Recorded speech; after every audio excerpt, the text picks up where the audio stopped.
The Sims, one of the most influential life simulation games on the market. Pioneered by Will Wright in 2000, this SimCity spin-off would end up becoming its own success, with millions of players worldwide. And with that success came money, and with that money came greed. Anyone who has played any of the Sims games knows just how costly it can be if you want a full experience.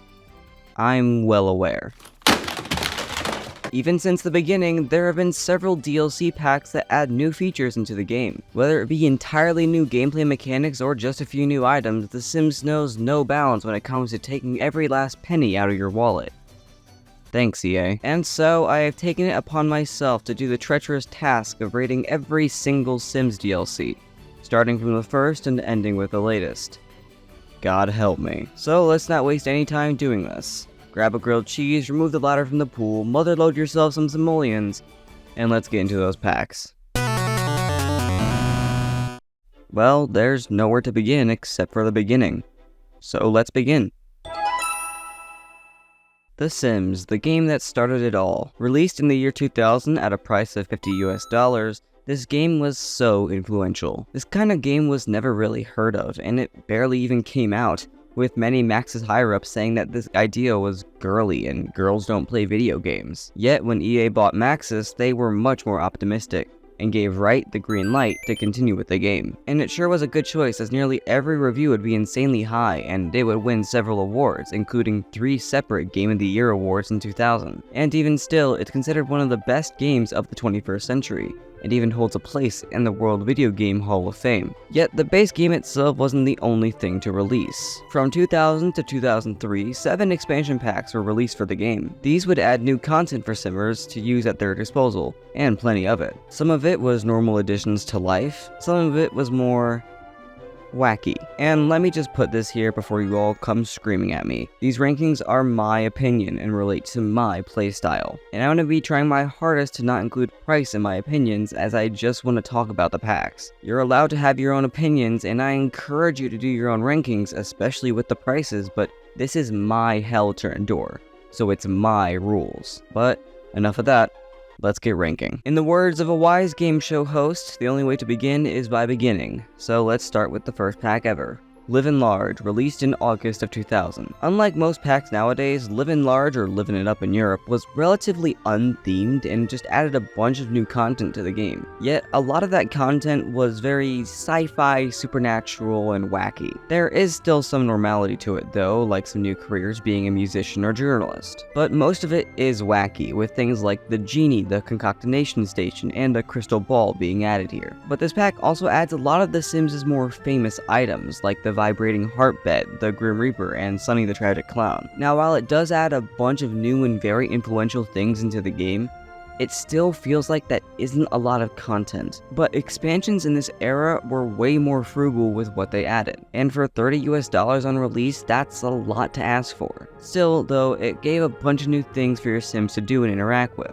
So let's give it a 6 out of 10. Get ready to put your sobriety at the door, because next up is House Party, released in March 2001. As the name would suggest, this adds a bunch of new content for amping up those parties to the max. In fact, this pack adds in the ability to have house parties and invite a large number of Sims into your home to dance and drink the night away. Except it's juice, so I don't know how drunk the Sims will become. These parties can even be themed with new costumes, so if you wanted to relive your college life and go with a Greek party, you can make all your guests arrive in togas. New bars and dance floors are added, along with things like a DJ booth, a catering table, and another famous item, the Bubble Bar, basically the Sims version of a hookah. And of course, there are some new NPCs to either keep guests entertained or to try and revive a dead party. Entertainers will pop out of cakes and flirt with everyone. Mimes will try to make bad parties better, but they're prone to stealing things. And if you're throwing an absolute rager, Drew Carey himself will show up in a limo to hang out. Maybe he's here as a reminder that in The Sims, everything's made up and the points don't matter. Either way, again, we see this limited number of items being added for a steep price, but honestly, I quite like the sound of this pack. How often would I use it personally? Well, not a lot, but the things it adds are really fun. 7 out of 10. Put your lipstick on and pretty yourself up because next is Hot Date, released in November 2001. The main theme here is of course having a night out on the town with your significant other, and this pack gives you that, adding in community lots to a new downtown sub-neighborhood. In this downtown area you can go eat at restaurants, go shopping at the mall, or even go to the beach where they can't swim in the ocean. Another big addition is townies. They're native to the downtown sub-neighborhood and will be randomly generated, even having the same last name of Townie, unless you build relationship with them. They can be a bit buggy though. Another NPC that was added was Agnes Crumplebottom, an old lady who would poke and hit Sims performing romantic interactions in downtown. Some new items include a fish pond, a cuddle couch, and the Heart Hot Tub in which Sims can play in. This pack also adds a bunch of new interactions, especially to make dates better, and even autolights and subcategories in buy mode. Overall, and sorry to sound like a broken record, but it feels like there isn't too much here. But what it adds is very nice, especially finally giving our Sims something else to do other than stay home all day. Even if you aren't trying to get it on when going downtown, there's still a lot there for anyone. It is a downtown after all. And the quality of life features added in this pack are also a great bonus. So let's give it a 6 out of 10. Get your sunscreen and floaties on, or suit up in snowboarding gear because we're going on a vacation. Released in March 2002, Vacation, or On Holiday in some territories, allows for your Sims to take some leave from the dull suburban life and indulge in some them time at the new vacation island. This new world gives you 3 new areas to explore on the island: a beach, some woodlands, and a snowy mountainside. Each area has a resort lot, a bare bones lot, and a campground. And there are a few things that you can do unique to each area. You can swim in swimming pools or make sandcastles on the beach, go fishing or have water balloon fights in the forest, and do the snowboard half pipe or half snowball fights in the mountainside. Of course, this pack adds in the ability to go on vacation, but it also adds a bunch of new things that are used frequently on Vacation Island. Things like the half pipe, carnival games, a metal detector, and volleyball courts are among the new things that are added with this pack. New types of townies are introduced, including vacationers and tourists, which have actual surnames and even establish relationships with their family members. Of course, Vacation Island is the focal thing in this pack, but I wish there was more to do at home. I know the entire point is to go on vacation, but I would like more to do when I'm not vacationing. A half-pipe or volleyball court at home just feels impractical even though I can buy it. I like the idea, but I just want more out of the pack. 4 out of 10. Bark, Bark, and Meow, time to talk about Unleashed, released in September 2002. This pack's main purpose is to add pets into the game, but it really does more than that, but we'll get there in due time. Dogs, cats, birds, fish, and reptiles are all new animal friends that you can buy and add into your household. Animals will even randomly appear outside your house sometimes. Of course, pet-adjacent objects have to be added here, including things like pet bowls, toys, and beds. You can even enter some pets into pet shows. But there is so much being added into the game with this pack. First up, the neighborhood in the game finally gets the respect it deserves, adding the additional Old Town, including various new families and expanding much upon the default neighborhood. We even get to see Mortimer Goth's grandparents, Gunther and Cornelia, living here. New careers are here too, like education and culinary arts. Sims now have inventories where they can store things like pet collars or even vegetables, because now gardening has been introduced into the game with the garden plot item. And players can now build on vacant lots and modify unoccupied houses. Man, for a pack whose sole intention was to add in pets, this sure adds a lot of quality of life improvements. And if you're gonna get any pack for the original game, this is the one in my book. Not only do you get those quality of life improvements to the game, but you also get cute little dogs and cats that run around your house. And who could say no to that? Easy 9 out of 10. Roll out the red carpet because we're becoming famous with Superstar, released in May 2003. This pack's main purpose is adding fame into your Sims' lives. Sims can now become supermodels, actors, and singers for their career, and as they rise the ranks, they get more and more famous. Of course, this is both to their benefit and their detriment, as you would expect with fame. To keep this fame, Sims will have to travel to the new sub-neighborhood, Studio Town. Here, there are plenty of NPCs. Some of them are just anybodies, while some are somebodies. Anybodies are, as the name suggests, just anyone. No real fame to their name. If your Sim is famous, they'll do things like ask for autographs and such. And it's good to interact with them lest the obsessed fan gets involved, because they are obsessed, to the point of stalking and robbery. The somebodies are the more famous type, wearing high fashion clothing and whatnot. They can often help out your famous Sims by giving them famous people to interact with. Oh yeah, famous people. In this pack, there are a bunch of new NPCs, including a bunch of actual celebrities. We got Avril Lavigne, Marilyn Monroe, John Bon Jovi, Andy Warhol, the list goes on. And that's not even getting into the other Sims-made Sims. And there are a bunch of new items here, mostly all relating back to the fame aspect. You got your obvious stuff like movie, photo shoot, and music video sets, but you also have very high-end things for your rich and famous Sims to afford. Of course, high-end for 2003. But there's even things like mud baths and massage tables for relaxation, a new stereo, bubble bar, and pool table for all sorts of entertainment, and even a skydiving simulator which can kill your Sims, which is always fun. And there's even new TV channels to check out: sports, news, entertainment, and animals. Overall, this is what I want in a Sims pack. Content jam-packed in there, with so much to do with such little time. I'm honestly struggling to fit all of it in just one nice section here. While I may not use this pack all that often in my game, I really enjoy all that it offers and adds. Solid 8 out of 10.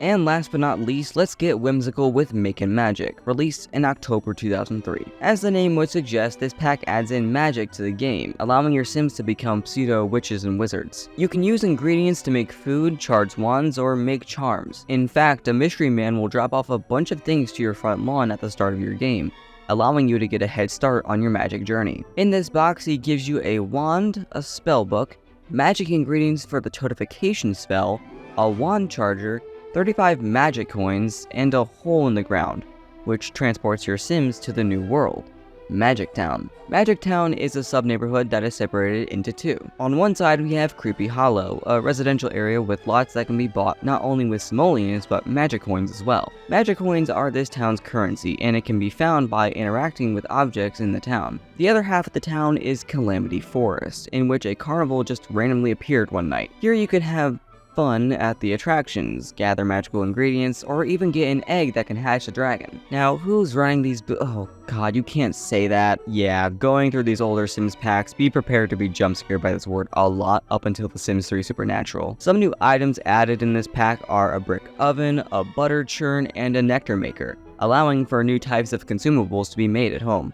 And as for NPCs, we get Bonehilda in this pack, the skeleton maid that we all love so much. I'm sure you can tell that as the packs went on, the Sims team figured out the balance of items in these packs for the price that you pay. There's a lot to go through in this pack, and I'm again struggling to fit as much as I can in here, but as a last pack for the original Sims, this is certainly a good way to end it off. 7 out of 10. So those were all the packs released for the original Sims. Wasn't a lot, right? Just 7 to get through. But that's just for one game. We still got 11 years of DLC to get through, and so let's waste no time in advancing to true 3D. The Sims 2 released in late 2004 and was a complete game changer from the game previous to it. Not only was the game in higher quality, but it also removed the isometric layout used in the original game, allowing you to freely move the camera around and see your Sims and lots from all angles. This version also made things way more tedious, but for realism purposes. Things like grocery shopping and clothes shopping, for example, are things you need to do in order to make food or have new clothes for your Sims to wear. And there's just so much charm built into this game, with little cutscenes playing during very important events, like weddings, birthdays, and even woohoo. Oh, yeah, woohoo finally became a real thing in this game, and wasn't exclusive to just one bed like in The Sims 1. Clearly, this game took the previous entry and amped it up to the extreme, giving us the franchise's most unique game. But as EA does, DLC had to be here too. In fact, they even added a new type of DLC to the game: Stuff Packs. Here's where we start to distinguish different types of packs. DLCs are now split into two: Expansion Packs and Stuff Packs. Expansion Packs add in a lot of new things, more specifically gameplay features. Think things like careers, locations, objects with unique purposes, etc. Things that can really change how the game operates. Stuff Packs, like the name suggests, adds in a bunch of new stuff that doesn't really affect gameplay. New furniture, decorations, wallpapers, doors, and things of that nature are all things you'd expect to be in a stuff pack. Now, for the purposes of these rankings, I'm going to try and take a look at these packs in a vacuum. Or, in simpler terms, I'm going to be looking at all of them separately and on their own, just so these stuff packs can have a fighting chance against the expansion packs. Well, that was a long explanation. I hope I don't have to redefine what packs are in the future.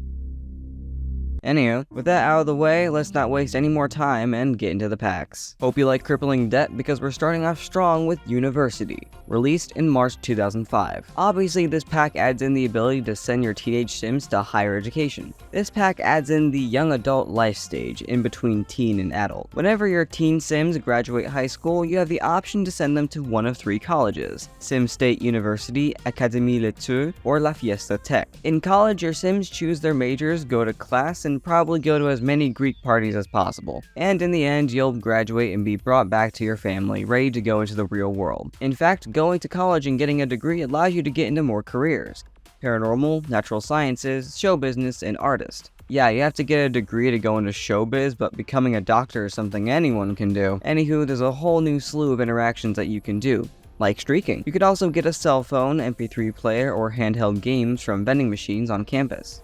Priceless reeks of the early 2000s. Overall, it's a nice pack that lets my sims experience the same thing I did. University is a big part of a lot of people's lives, and with a life sim like The Sims, it makes sense to add. And with The Sims 2 Charm to add on top of it, this pack feels like a no-brainer. 8 out of 10.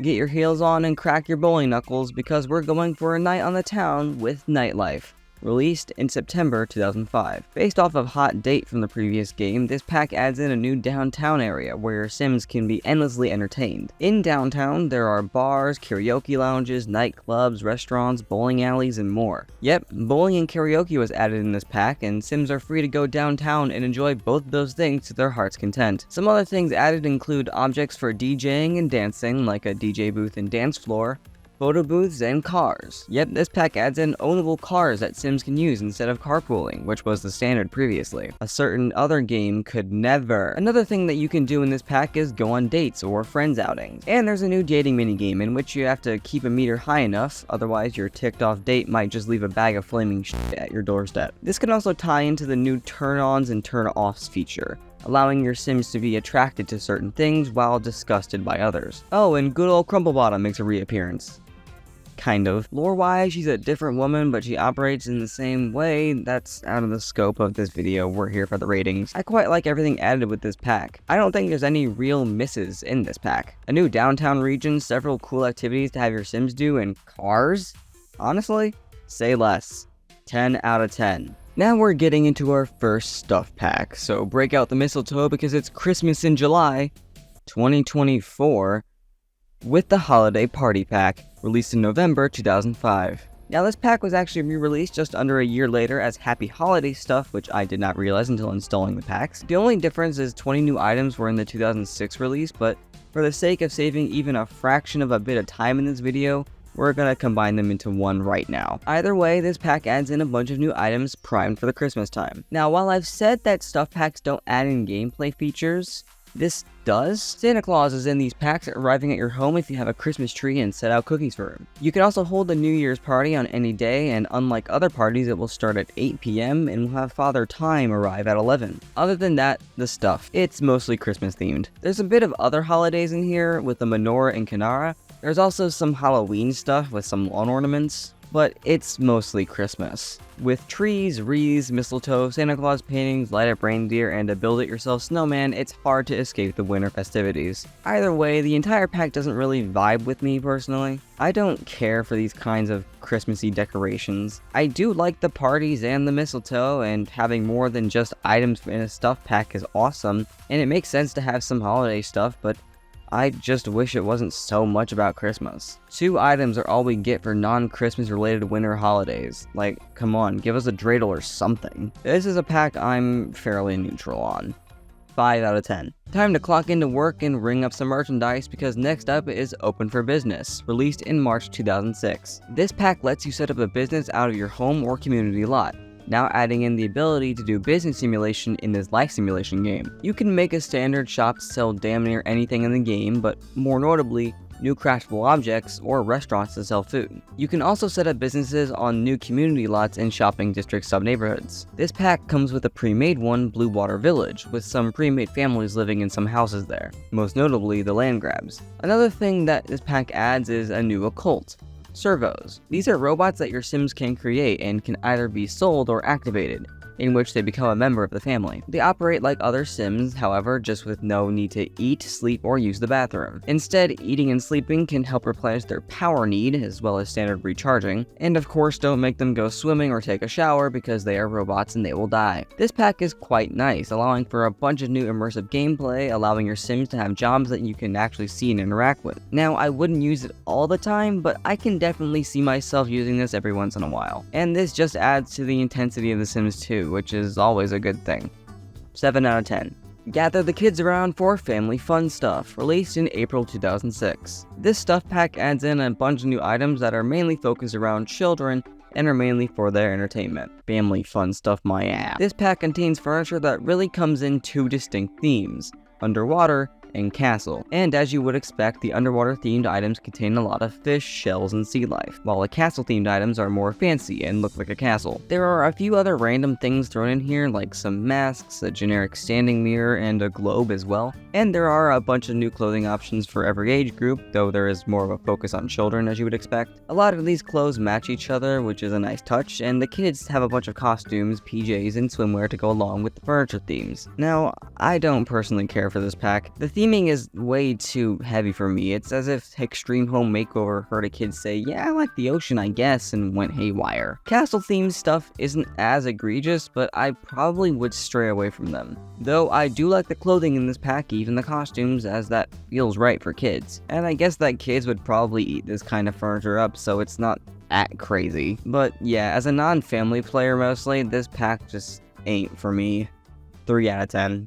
Get your suits and dresses on and make yourself look presentable, because next up is Glamour Life stuff, released in August 2006. This stuff pack adds in a bunch of things to fancy up your Sims, making them seem very elegant. There of course are a bunch of clothes for your Sims to wear that have a very smart look to them, as well as some more basic looking clothes but still have some level of elegance to them. And of course the items, which pretty much scream opulence. There are a bunch of items that look way too rich for anyone to own and are way too much for me personally, but there are a bunch of items in this pack that I think look very good. There's a sectional sofa in this pack, which allows you to make a sofa in any shape that you want, as well as a bunch of rugs, paintings, floorings, and wallpapers that really stand out to me. Not so much as fancy and rich, but rather good looking. Overall, I'm actually surprised at this stuff pack. For being a pack that wants to make your rich Sims feel richer, it sure does have a lot of good stuff in it. I could definitely see myself using these items in my games. And I also appreciate the more formal clothing options, even if some of them are a little too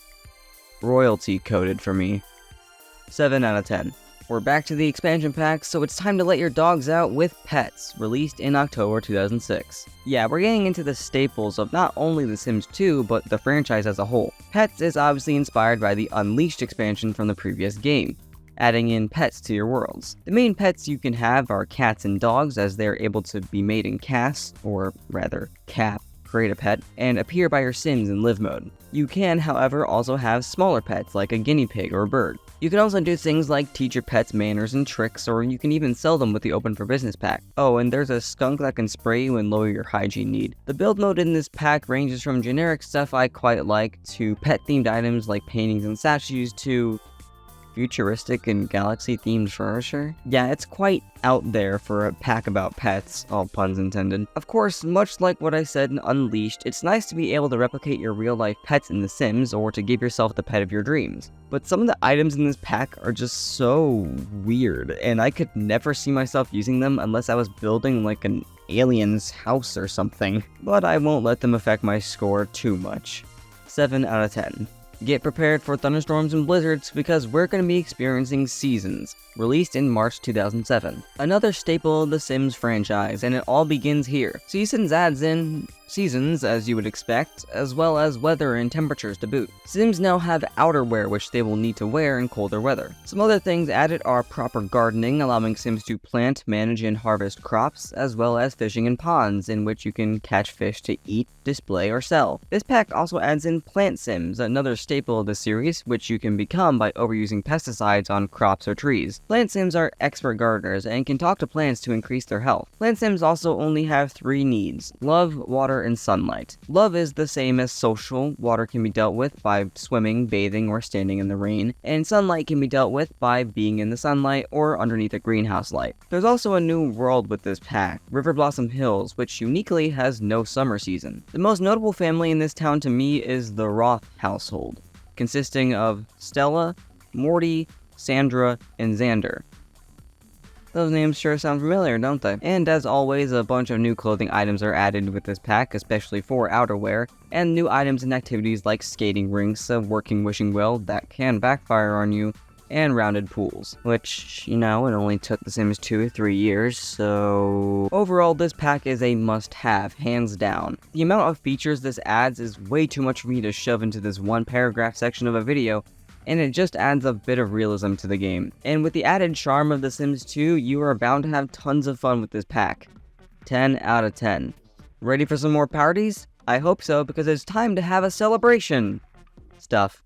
Released in April 2007. This stuff pack adds in a bunch of new items to help your Sims celebrate big events like weddings or a neighborhood party. Yeah, this pack is mainly focused on weddings, with the clothing options in this pack being very elegant and fancy, with female Sims even having a few hairstyles that include a veil. And furthermore, all the items in the pack are very party-oriented, with things like arches, folding chairs, big tables with tablecloths, and even cakes available for purchase in buy mode. Yeah, this pack is only really good for weddings, but at least it'll make them look really nice. The marketing for the pack also said it's good for things like outdoor fiestas and evening events, and I can see these items being used in those situations, but this is the wedding pack first and foremost. But I don't hate the items included here, and I don't necessarily hate the theme either. It just doesn't feel like quite a lot. Much like wedding stuff in real life, it's normally a one and done kind of deal, and that's how I feel with a lot of the items and clothing included. But I'll give some bonus points because there's a figurine that includes 2 My Sims-esque characters getting married, and I love My Sims with all my heart, so 5 out of 10. You are not immune to corporate propaganda, because we have the first of many brand collaboration packs with H&M fashion stuff, released in June 2007. Yes, this stuff pack allows you to dress up your Sims in H&M clothing from 2007, yippee. There are also 3 new lots included with this pack, each an H&M fashion shop that is designed for Pleasant View, Veronaville, and Sim City, which is basically any city world. In The Sims 2, you actually have to shop for clothes, so these stores aren't entirely useless, and they aren't rabbit holes either. Sims 3 and 4 could never. You can also design your own if you really want to suck up to H&M. There's even runways, and you can design and host your own fashion shows. This is insane. Of course, there are some more generic items included, like clothing racks and cash registers, all for your clothes shop needs, but the main focus here are, as you would expect, the clothes. And yeah, they're alright. I have no complaints. They're nice. And there's a ton of them, though most are for adult women. Still though, there's plenty to look through in these stores, and I don't dislike them at all. It's nothing to write home about, but it's nice to have around. 6 out of 10. And let's give a shout out to the PC Zone magazine, whose review for this pack is absolutely brutal, and goes quite a bit far in the joke department.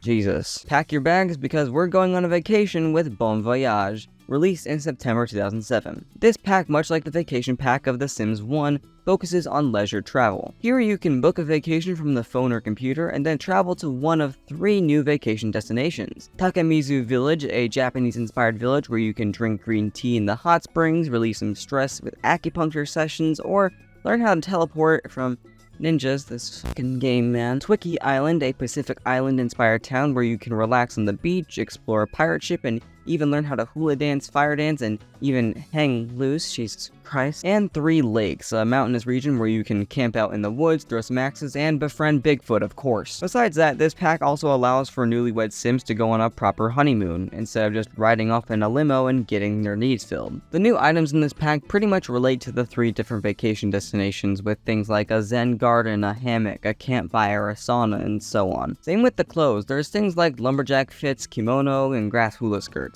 There is also generic touristy wear as well, but there are some really good generic furniture items in this pack as well. I like this pack, even if some of the themes probably would either be removed or toned down in modern releases. But hey, that's 2007 for you, I guess. The option to vacation, the locations, and the items and activities to go along with it really make for a great pack, even if I wouldn't use it all too much personally. 7 out of 10. Time to relive our time in high school with teen style stuff. released in November 2007. As the name would suggest, this stuff pack focuses heavily on teenage Sims, so much so that the entire cast catalog of this pack is only for teens. Said catalog mainly has 3 themes: socialite, goth, and thrasher. And these themes are also represented in the build buy mode items too, with a whole set of furniture to accompany each theme. It even adds in a new computer with a see-through side, which seems pretty futuristic for 2007, but what do I know, I was 3. Speaking of 3, there's a pre-order special shirt for teen girls that had the Sims 3 logo on it. There would even be adverts of the Sims 3 in the box alongside the manual. Yeah, I don't have much to say about this pack. It's not like I hate it, I think the clothing options are nice, and I don't mind the theming of the build buy items, but it feels like there's not a lot here. It wouldn't hurt to have in your game, especially when you have a teen sim who fits into the themes given, but I wouldn't lay my life down for this pack anytime soon. And even if it is a teen-oriented pack, I'm a little bummed that the clothes options aren't available to adult sims, but I guess I can't complain too much when the name of the pack is teen-style stuff.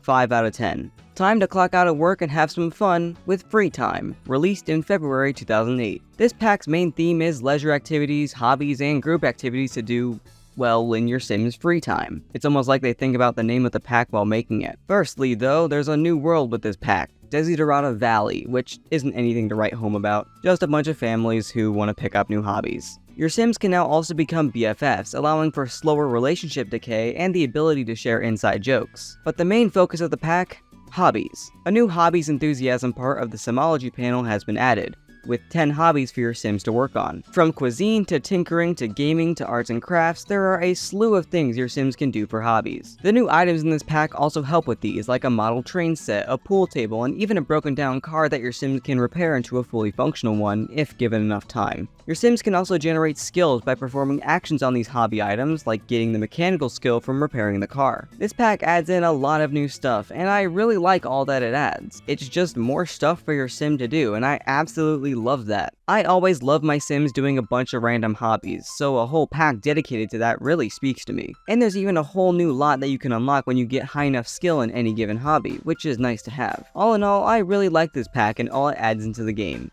Another 10 out of 10. Let's make some food and then shit it out because we have Kitchen and Bath Interior Design Stuff, what a name, released in April 2008. Unfortunately, this pack's name is not an April Fool's joke as this pack was released on the 15th, but the show must go on. This stuff pack adds in a bunch of new appliances and plumbing fixtures for both kitchens and bathrooms, go figure. There are 2 types of new items in this pack: stylish and romantic, both for kitchens and baths. And there are even some new clothing items relating to the rooms, like aprons for the kitchen and underwear for the bathroom. As for the items themselves, they're pretty nice. It's mostly counters, kitchen appliances, and all sorts of bathroom plumbing, but there are a few neat little items hidden in here. More specifically, the clutter items like a pot rack and towel hanger, and a functional kids oven where kids can bake all sorts of treats. I quite like the things in this pack. I could find myself using all the things in this pack in a house, even if I'm so used to the Sims 3 and 4's build mode that using the Sims 2's makes me go insane. But either way, if you're a builder, you'll find good use out of this pack, even if its name is way too long.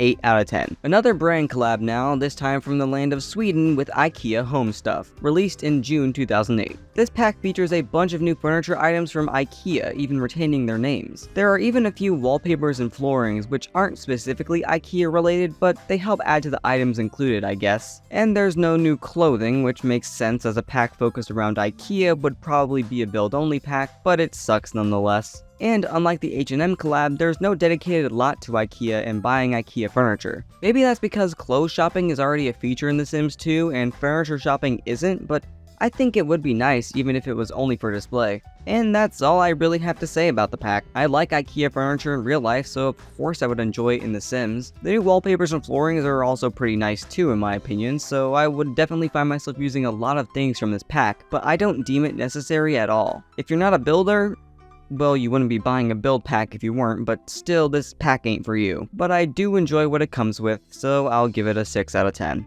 We're at our final expansion pack now, so let's get renting with Apartment Life, released in August 2008. The main feature of this pack is the ability to rent and live in apartments, which have their own benefits and flaws. Before that though, the new world, Belladonna Cove, which includes apartments and social class. Yeah, The Sims 2 added social classes into the game. There are 5 different social groups. In order from highest standing to lowest, they are Socialite, Tech, Jock, bohemian, and gearhead. Townies in these classes will be in certain jobs, like techs being in science or gamer careers, while gearheads will be in criminal or slacker careers. There's also reputations to uphold, as doing a bunch of bad actions will start to affect your sim negatively. But apartments, the main purpose of this pack. They can house 4 families per building and allow for closer neighbors. This can be to your benefit, as you can meet your neighbors way easier, or to your detriment, as they can produce noise behind walls that will drive your sims mad. You also have to pay rent to the landlord every Monday. As for items, this pack's items somewhat follow the theme of the social classes, like there being some gear-looking end tables to represent the gearheads. Other than that, there are plenty of nice things in here, including a Sims 3 poster and the vibrating heart bed, making a reappearance since its Sims 1 debut.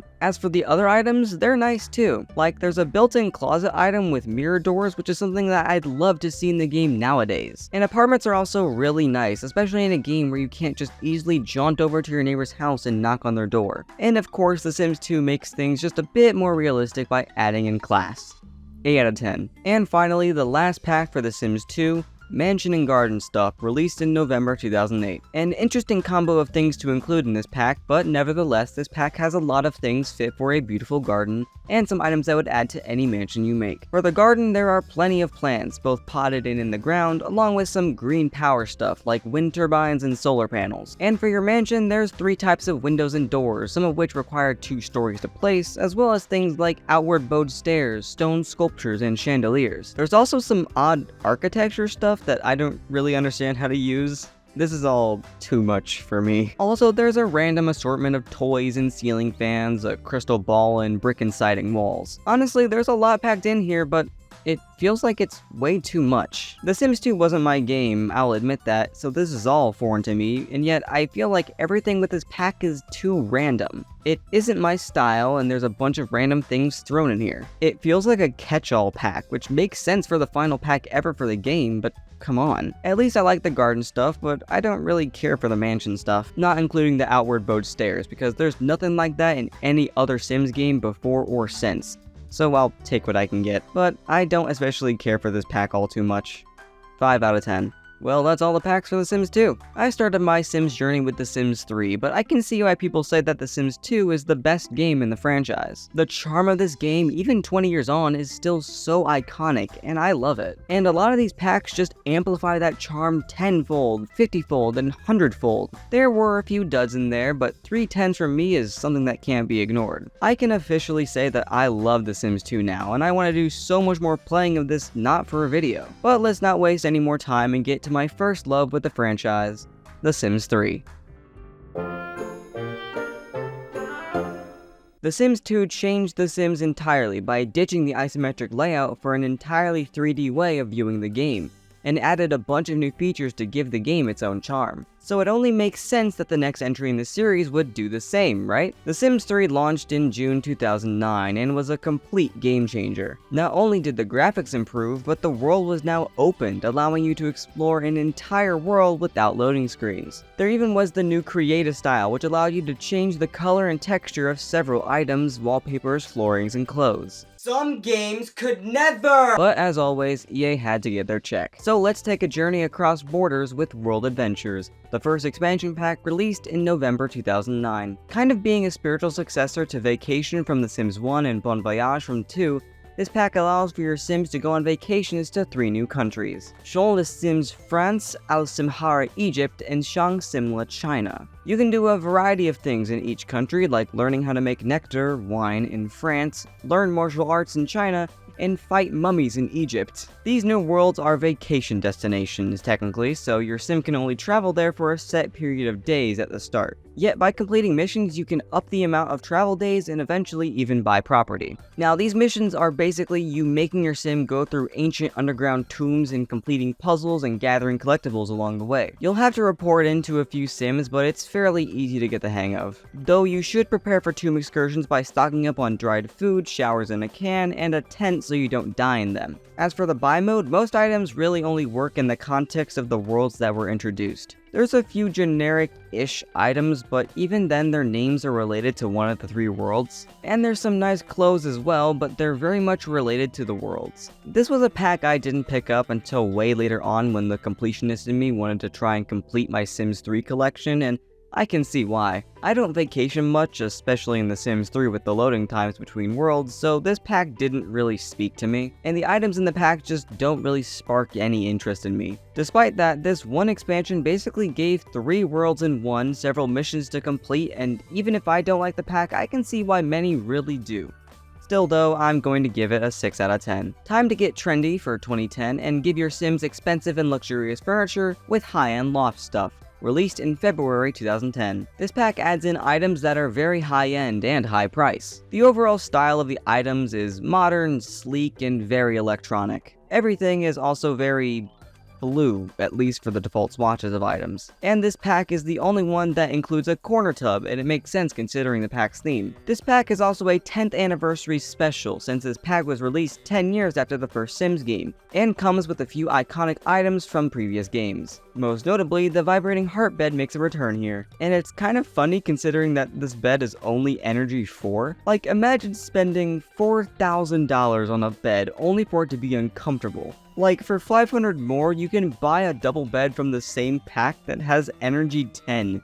That's embarrassing. Anywho, I quite enjoy the items from this pack. It does kind of reek of early 2010s, but that's when this pack was released, so you can't do too much there. I can't say the same for the cast options, though. It feels like they were going for a futuristic modern look to go with all the weird blue buy mode items, but it's too much. There's only a few clothing options I care about here. But for a first stuff pack, this is nice. I always liked the corner tub, so this pack was pretty much a must-have for me just on that basis alone. And the inclusion of the previous Sims items is always nice as well. 7 out of 10. Let's Hunt Ghosts, Get Tatted Up, and Do Laundry with Ambitions, released in June 2010. Effectively a successor to The Sims 2 Open for Business, this pack focuses on new non-rabbit hole careers for your Sims to do. A new world is included with this pack too. Twinbrook, a former industrial town with swamps all around. This town also introduces a few new lot types, specifically relating to the new careers that you can join, as well as things like a laundromat. Yes, this pack adds in one more annoying chore for your Sims to do: laundry. If a washer and dryer are placed in your Sim's home, anytime they change clothes, they will appear on the floor. It's up to you to put those clothes in a hamper and then wash them when needed. It is optional, however. As for the main focus of the pack, the new careers, there are 7. Architect, where you go around taking gigs at houses to change up rooms, so more of an interior designer really. Doctor, where you go around and either give vaccines or make random strangers your test subjects. Firefighter, where you fight fires, go figure. Ghost Hunter, where you bring out your inner Ghostbuster and suck up ghosts. Private Investigator, where you go around looking for clues to solve a criminal case. Stylist, where you can go around f***ing up Sims hairdos and giving them awful clothes. And Self-Employed, where you can do things like make sculptures or other items to sell for profit. You can also invent the Simbot, which is basically a servo and they're your standard robots. Give them scrap to eat and keep them out of water, yada yada. Inventors can also detonate damn near any object to gather scrap, but come on, it's way more fun to just blow up the next door neighbor's car because I hate them. This pack is filled to the brim with stuff. So much stuff that I really don't have time to talk about casts or build buy items. There's just so much here. This was my first pack for The Sims 3. I got it alongside the base game for my first communion in 2011 or 2012. And man, it still holds up even after a decade. I never cared for the town of Twinbrook, but I always liked making my Sims firefighters to use the "I'm a firefighter" pickup line. And I also loved the architect career. Picking up Sims houses has never felt better. So this pack is pretty much a must-get. There's a reason it was included with the Sims 3 Deluxe compilation. 9 out of 10. Rev up those engines and get fast and furious, because next up is Fastlane Stuff, released in September 2010. Fastlane Stuff, or Full Fart Stash in Norway, is for the car lovers of the Sims franchise. Yes, with cars being a really nice feature to have in The Sims 3, it makes sense that the Sims team would make a pack dedicated to them. There are a variety of different styles of car to choose from here, like race cars, sports cars, and vintage cars. There's also a variety of items to go along with the themes of these cars. I don't care too much for any of them, barring maybe the rockabilly ones. This pack also introduced the Vehicle Enthusiast trait, allowing your Sims to name their cars and form a bond with them, even having them actually show up next to your friends in the relationship panel. It's not like it does much, it's just a weird thing for those Sims. And the cast, which goes back to the themes of the cars.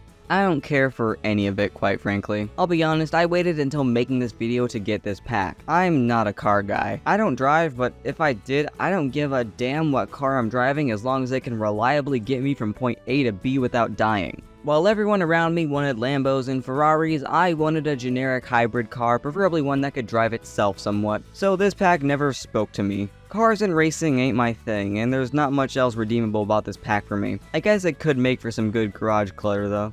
3 out of 10. Time to ditch suburbia and go into the city with Late Night, released in October 2010. This pack's main feature is the new world, Bridgeport. Bridgeport is a big city with high-rises and famous people strolling all around. Another big feature is that you can live in some of these high-rises and rent apartments. They're cheaper than regular houses, yet they don't have much square footage unless you live in a penthouse. Even then, there's still more to the town, like bars and nightclubs, which you can get to via the new mode of transportation, the subway. It's a rabbit hole teleporter and it has a limited number of places it can go, but it's nice to have. You can also get mugged in there, so that's fun. Of course, at these bars and clubs, you can do the usual things of getting crunk off juice, playing darts, and dancing on tables all scandalously. There are some clubs that normal Sims can't enter, however. These require fame, a returning feature from previous games. Sims start at the bottom ladder of fame, yet by being in the right careers or befriending higher rank celebs, you too can earn fame stars, and eventually gain access to these exclusive areas.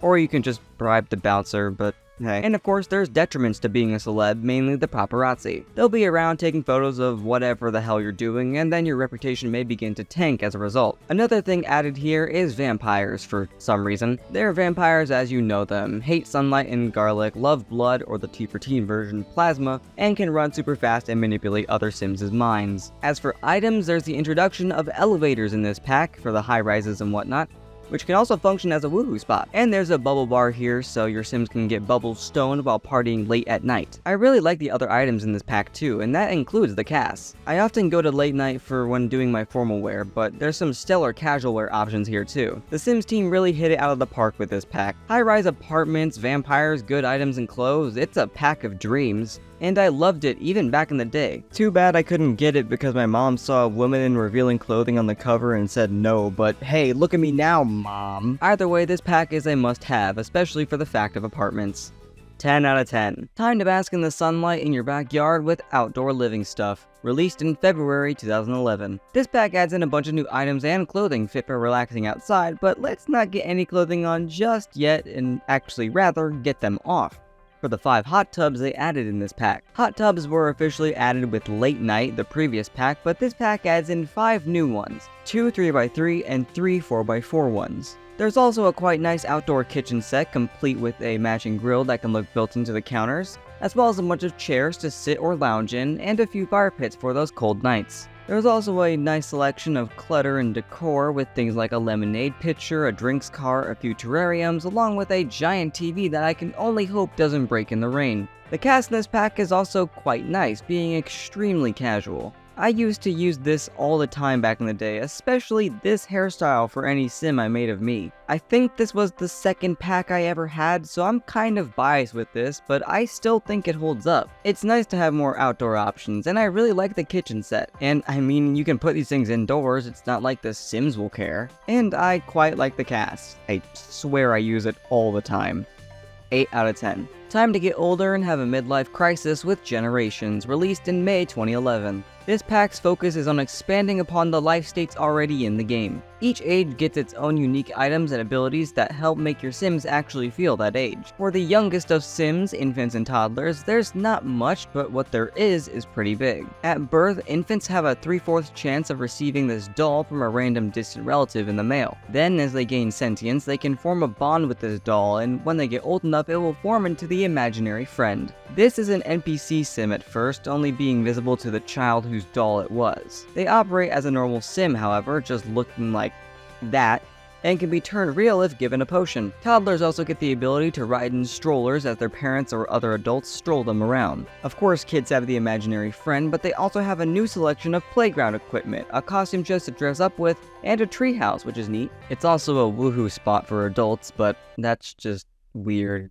man. Teens can have the rebellious trait, and with it they can get into all sorts of shenanigans, like sneaking out at night and pranking the neighbors' houses. They can also do very illegal pranks on the local school, but that might get the cops called on you. And if it's too much, their parents can send them to boarding school to hopefully straighten them up. They can also learn to drive and have plenty of after-school events like clubs and prom. Adult Sims now have to abide by a reputation system because gossip is more important than ever. And yes, that means that false rumors can spread about your sim and you'll have to disprove it. They also get midlife crises, which look like wants, but when you accept it, you can't remove it, unless you fork over the cash for therapy at the local hospital. And elders don't get too much, just a cane that they can use to make them look all feeble and whatnot. And there's the cast and items, but honestly there's so much going on with this pack that I'm just gonna leave out most of it. Though I do want to mention the addition of body hair, only for male sims, bunk beds, and spiral stairs! But this pack is borderline essential if you enjoy family gameplay. And even if you don't like me, this pack is pretty stellar. Hell, it makes me want to do family gameplay. There's something for everyone in this pack, in more ways than one. 10 out of 10. Time to freshen up that bland world you live in with town life stuff. Released in July 2011. This pack is very strange to say the least. Its focus isn't so much on the items it includes, but rather the lots. But first, let's talk about the items. They're quite generic, which is nice, but they're mainly like this to be used in the new lots. Things like a washer and dryer, gym equipment, bookshelves, and playground equipment are all here, and they get used at their respective lots. Town Life includes 7 new lots to place into your worlds, 3 of which are rabbit holes. These 3 are a new school, grocery store, and cafe. They function the same as any other lot of that type, but with a new modern appearance. The other 4 are accessible and relate back to the 4 items I mentioned prior. There's a new laundromat, gym, library, and park, each containing the new items included. This pack is best used in tandem with the Create a World tool for The Sims 3, which was released 2 years prior, allowing players to easily create a new world for their Sims. And this pack allows players to quickly populate unoccupied lots with these new buildings to give it a nice new feel. There's also some cast with this pack too, though I don't care for most of it. There is some nice casual stuff though. This is the second of 4 packs I didn't own for the longest time because I just don't care for it all too much. Of those 4, however, this was the pack that was at the top of that list, since the items and lots aren't egregious or anything. I just prefer having items and clothing over lots, you know? That's not to say it's bad, it's just something I never thought I'd need. 5 out of 10. Yeehaw partner, it's Pets, released in October 2011. This pack, as you would expect, adds pets into the game, except this time there's a new, long, friendly face to add, that being of horses. The typical cats and dogs are also here, but horses are here too. They're rideable as you would expect, and you can train both your horse and sim to learn skills and tricks. You can even enter them into competitions at the new lot type of the Equestrian Center, where if you and your horse have a high enough skill, you can win prizes. You can also use your horse in place of a car on the road. Horses have the same needs as Sims, except instead of hygiene and fun, they have thirst and exercise, but given all the right materials, horses can kind of live independently. Dogs are pretty much what you'd expect, man's best friend and whatnot. One thing you can do here is train them to hunt, in which they become a good source of income when they bring back collectibles. They can also guard objects, and they'll be pretty loyal at doing so. And instead of a hygiene need, they have destruction, so do keep an eye on that lest your couch becomes a new chew toy. Cats are pretty much there to just be cute and cause chaos, as cats do, but they can also hunt smaller animals outside.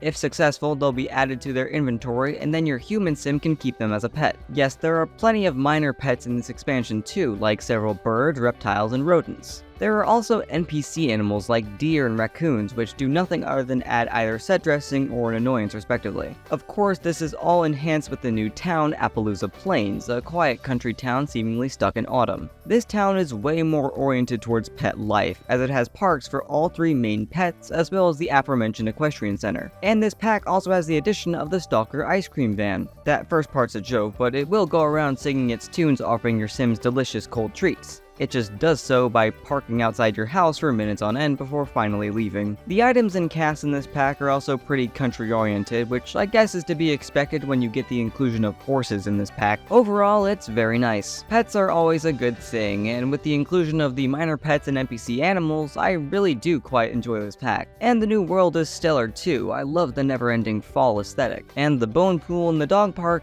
is quite eye-catching. 8 out of 10.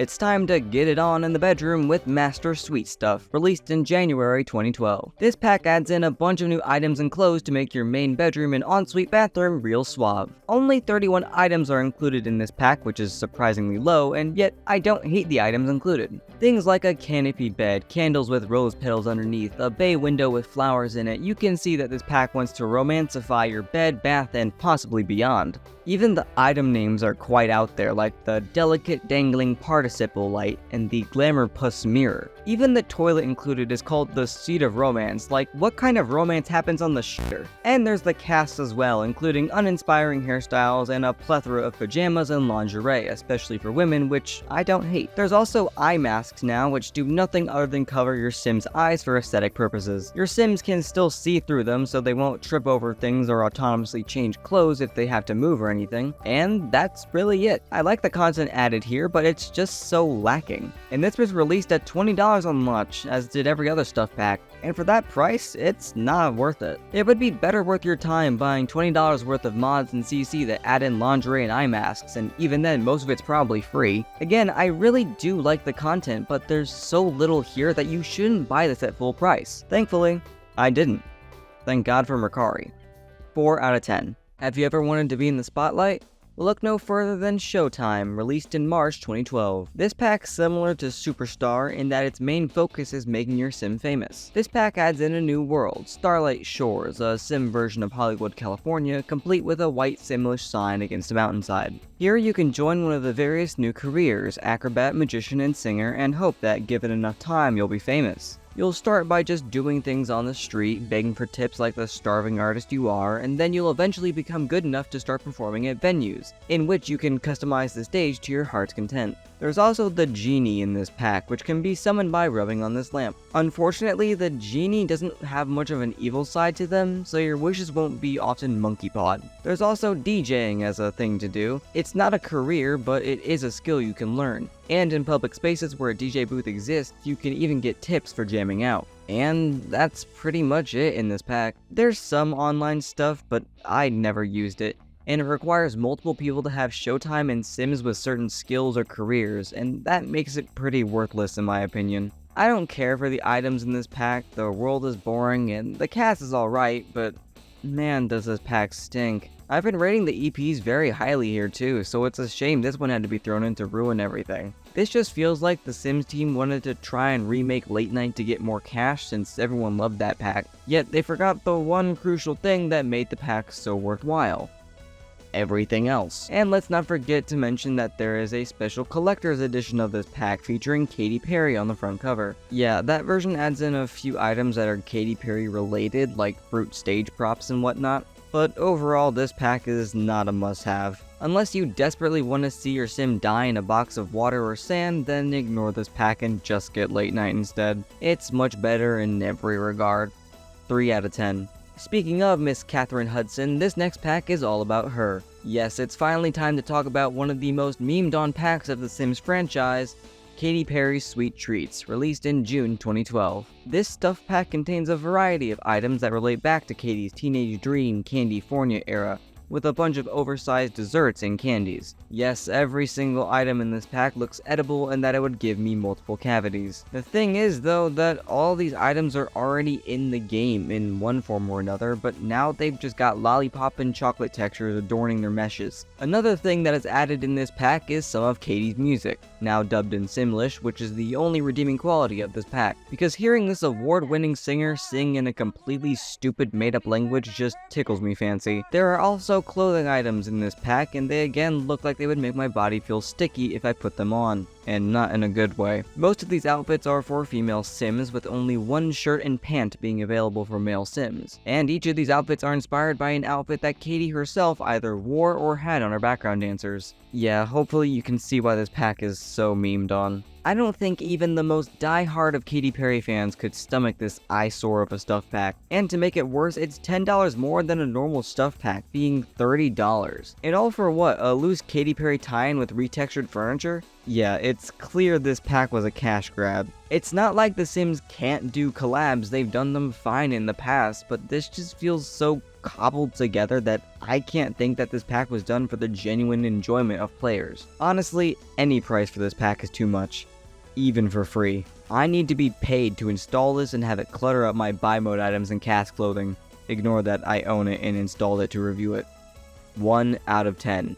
And speaking of collabs, another brand collab is on the horizon with Diesel Stuff, released in July 2012. This collaboration is with Diesel, an Italian clothing company, and crazily enough features mostly clothing, with a few buyable items as well. Yeah, 14 new buy mode items, with them ranging from looking unassuming to tacky as all hell. And the kicker is that most of these items don't work with the creative style mode because of the texture, meaning that you're stuck with what you've got. Of course, this is a clothing brand, so clothing is the big feature of this pack, and at least they got that okay enough. I don't hate any of the clothing, really. Again, I like casual wear stuff, and this really fits the bill, mostly. But man, this just feels so dumb. I get Diesel is a clothes company, but these buy mode items suck. And there's only 14 of them. At least Sweet Treats had a reasonable amount of stuff in both cast and build buy mode, even if it was eye straining. Unless you're a cast connoisseur and you want some new clothes for your Sims, then you really don't need this pack. And even then, CC will get you a long way with much better clothes at a much cheaper price, if there even is a price at all.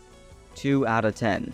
It's time to get spooky with Supernatural, released in September 2012. This pack adds in a bunch of new occults into the game, and an easier way to become them via a new option in cast. The new occults in this pack are vampires, werewolves, fairies, witches, and zombies. Now, vampires aren't exactly new, but they were introduced in both packs, so if you don't have late night, you can still get them here. Effectively, they're the same as in Late Night, just with a few new additions. Specifically, the ability to not be affected by the sunlight at all, either with vampiric sunscreen or the immortal lifetime reward. And they can also now gaze into Sims' eyes and even come out as a vampire to other Sims if they wish. And don't worry, I'm a hashtag ally, vampires are okay with me. Werewolves are affected by the current state of the moon, which is a new feature of this pack. Yes, the lunar cycle is now a thing and affects some of the supernatural beings. For werewolves during full moons, they will transform into their werewolf form, in which they are basically just dogs that are kinda human. They can go out hunting for collectibles and even howl at the moon, but that's really it. Sure, their energy is slower in both directions and they gain the athletic skill faster, but there's really not too much to do with werewolves. They're just human dogs. Fairies can be spotted by the wings on their back, and as such they can fly around. They can also shrink themselves down and do various actions that they normally would not be able to, including going into this little fairy house. They can also emit auras that help both themselves and surrounding Sims with certain skills, and have magical abilities to help or hinder other Sims. They do have a magic meter that shows how much magic they can do before they need to let it cool down and regenerate a bit though. The same goes for witches, as they can learn magical spells and cast them using wands. This is a skill and they'll have to level up to do more magic. They can also craft elixirs and use them on themselves or other Sims, again for help or hindrance. And then there's zombies, which are kind of like a half-life state. You can become a zombie either by an elixir or by being bitten by another zombie. During full moons, zombies will spawn outside your lot and attack your house, to which you can unironically fight them off with pea shooters from Plants vs. Zombies with the limited edition version of the pack. Other than that, they are nothing to note about. They're just Sims that move slower, have the urge to eat flesh, and annoy me at every full moon. Oh, but there is so much more. There's a whole new world, Moonlight Falls, in which supernatural life is abundant. There even is a fortune-telling caravan in which you can get your fortune read or join the fortune teller career. Thankfully, this is the last time that word pops up in the game at all. Oh, and you can fuck in it too, so that's cool. And there's the return of Bone Hilda from Making Magic, because of course. And this is already the longest paragraph, so I'm just gonna cut it short here. This pack adds a lot, but if you want your game to be more realistic, then this pack ain't gonna be for you. I personally quite like it, even if I don't play with occults all that often. Just the ability to easily change my Sims into ghosts via cast is enough for me, thank you very much. 7 out of 10.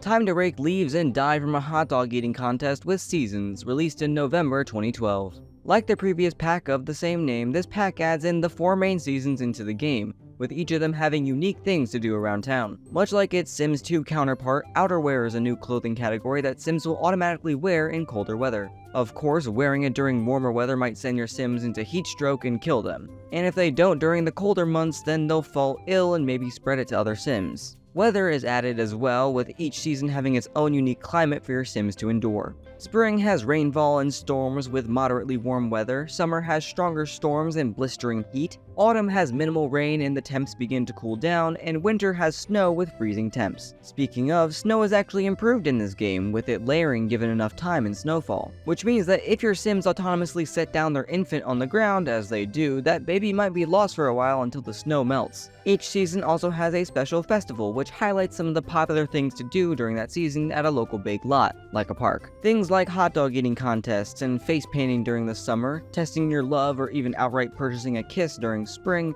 getting spooked by haunted houses and bobbing for apples during autumn, and going ice skating and drinking some hot beverages during the winter. Aliens also make a comeback with this pack, with them appearing when you use a telescope. They're regular Sims, but they can perform specific actions like reading minds or transmuting items into similar ones. They also have a UFO that can abduct and attack Sims. They also aren't in a cult, meaning that normal human Sims can woohoo with them and have alien-human hybrid babies. Yeah, lovely. There's also a bunch of neat new features added with this pack, like online dating and the Weatherstone if you have Supernatural installed. The list of things this pack adds is so extensive that I'm not even going to try and condense it. But what I will say is that this pack is pretty much a must-have. Like I said in The Sims 2, weather is a part of life, and The Sims is a life simulator, so it only makes sense to have this pack. It sucks that it's behind a $40 paywall, at least at launch, but at least it's here, and there's always something to do with this pack, and adds just another touch of realism to the game.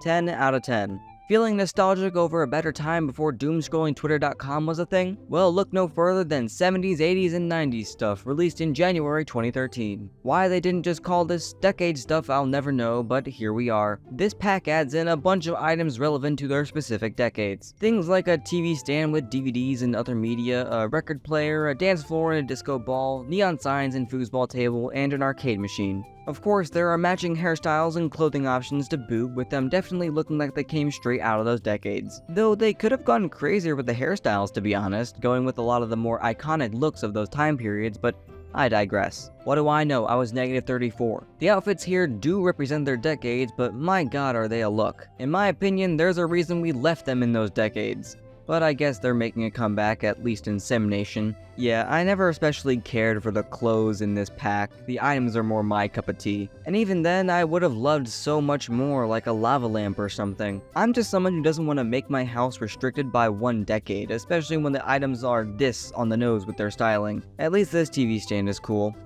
4 out of 10.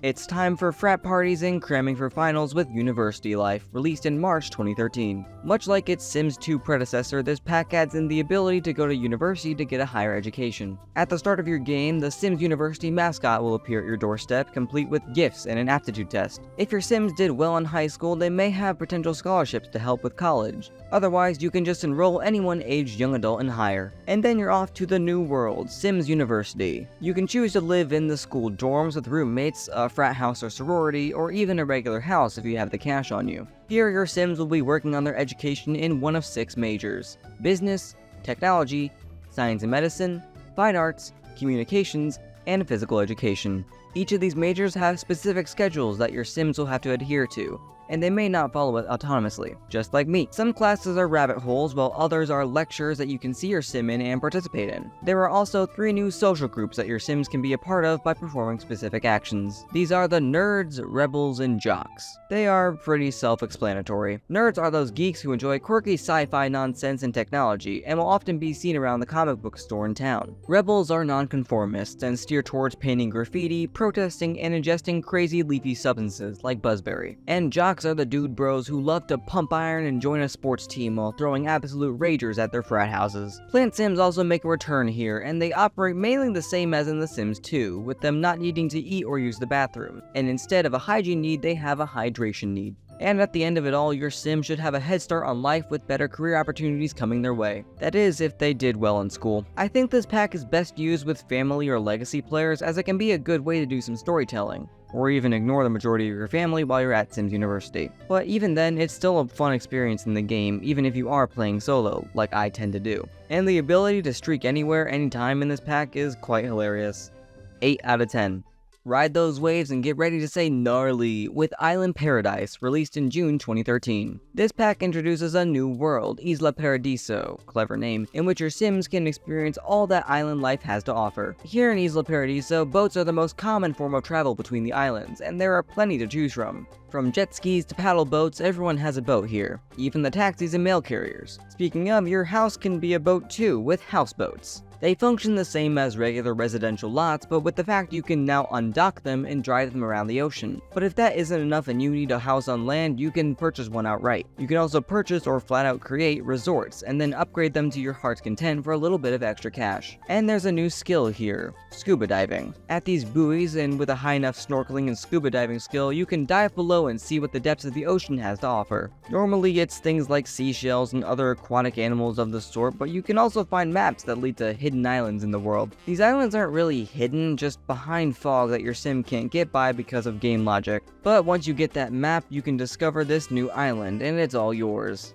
Hooray for colonization. The Kraken is here too, and it might destroy the boat you're on if the stars are aligned just right. You can also spend 30,000 lifetime reward points to gain control of the Kraken, but the Sims Wiki advises against that because of its buggy issues. Yeah, this pack is notoriously quite buggy. I've had one instance of this game freezing for like 10 minutes, and I was in Isla Paradiso, so there you go. Anyways, one last thing I want to mention is the new occult, the mermaid. They are, as you'd expect, requiring hydration instead of hygiene, and only really getting their hunger up by eating fish and kelp. They have a scaly tail when in the water, but scaly legs if they're on land. There are even a few nice items included here, like poolside bars, which is something I've always personally loved and would love to see make a comeback. Now, I'm gonna try and ignore the duct taped together mess that is the code of this pack because I've never really had any issues with it back in the day, but just be forewarned about it if you want to get this pack. There are guides on how to try and fix them, but that's out of the scope of this video. Either way, I quite enjoy this pack, and I feel like I normally wouldn't have. The island world, the resort system, and the poolside bars all really stood out to me, and I loved them so much. Maybe it's because I've only been to a beach 4 times in my life, but I always enjoyed what this pack offered. And if you can get over the bugs, it's quite a nice pack. 8 out of 10. We're finally on to the final stuff pack, so get your popcorn ready for movie stuff, released in September 2013. This pack adds in a bunch of stuff that makes your Sims look like the movies? Yeah, I don't really get it. The clothing in this pack is so much. Like, it's only jarring costumes that look way too weird to be anything else. Most of it is in full body outfits too, so there's no question about it. The items themselves, and even the clothes to some extent, follow 3 basic themes: heroic, western, and haunted.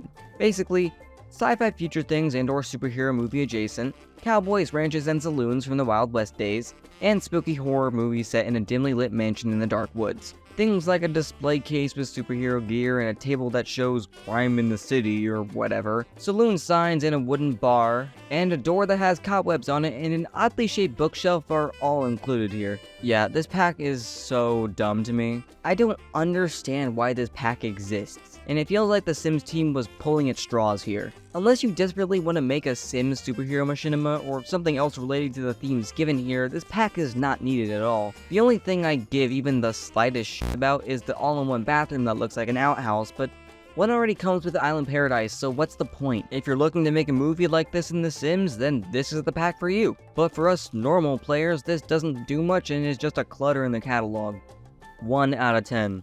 And finally, let's adventure to tomorrow and beyond with Into the Future, the final pack for The Sims 3, released in October 2013. With this pack installed, this random metal thing will appear on your lot, and it will make damn sure you are aware of that. Inspecting it will make this Sim Emmett Relevart appear and talk to you about the future and stuff. Go figure, his name is literally Time Traveler backwards. And if you want to go, well, just gather these glowing tubes and hop on in. Here is Oasis Landing, which is a name that I am just now realizing reflects the name of one of the base game towns in the next game, but I'm getting ahead of myself. Don't worry, we'll have Sims 4 references later. In this new world, things are pretty average, and that's because this is the neutral future. There are utopian and dystopian futures as well, but that all depends on the actions you take. The only real differences between them are that the dystopian one is all dirty and covered in smog, while the utopian one has these eyesores of trees surrounding the place and rainbows in the sky. One thing you can do in the future is meet your descendants. Yes, the game will randomly generate people within your family tree and spawn them here, giving you someone to meet and act like you know. Plumbots are a new thing in this pack as as well. Unlike sim bots from Ambitions, these can be heavily customized to look how you please with the new Create a Bot mode,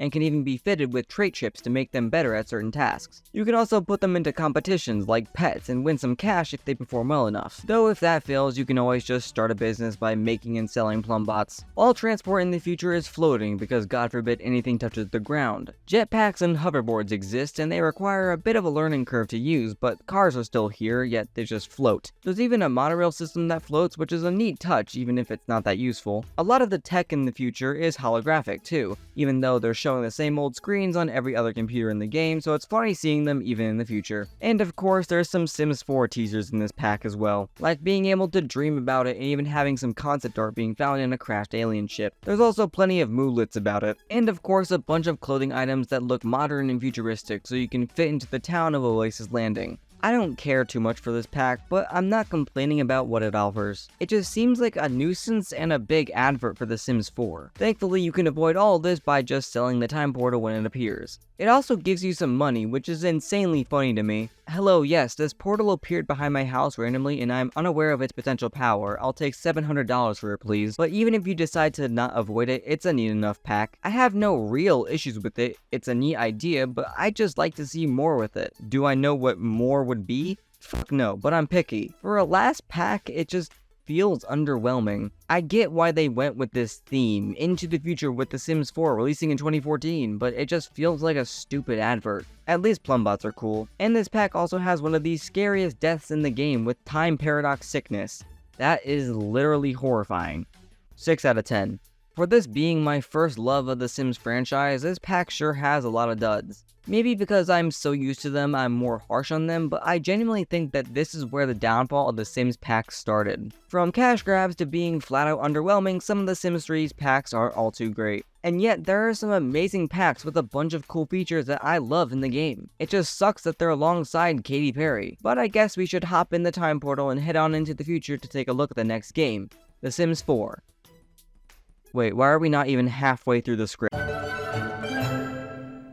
The Sims 4 released in 2014 to a unanimous "What the fuck happened?" with several features that were staples of the game like pools, toddlers, and ghosts not being included in the original base game, along with the worlds being closed neighborhoods again. This game had some criticisms. Over time, however, a lot of these features will be added in future patch updates, and alongside the new cast, building tools, and gallery, many would come to love this new version of the game. But it's been an entire decade since this game was released, and with it comes over 80 packs. EA found their cash cow, and they will damn well make the cash flow. Especially since each pack, when rounded to the nearest dollar, costs over $1,300. Now remember when I described what each pack was back in The Sims 2? Yeah, well The Sims 4 took that and told me to go fuck myself before inventing its own system. Two new types of packs are introduced with The Sims 4.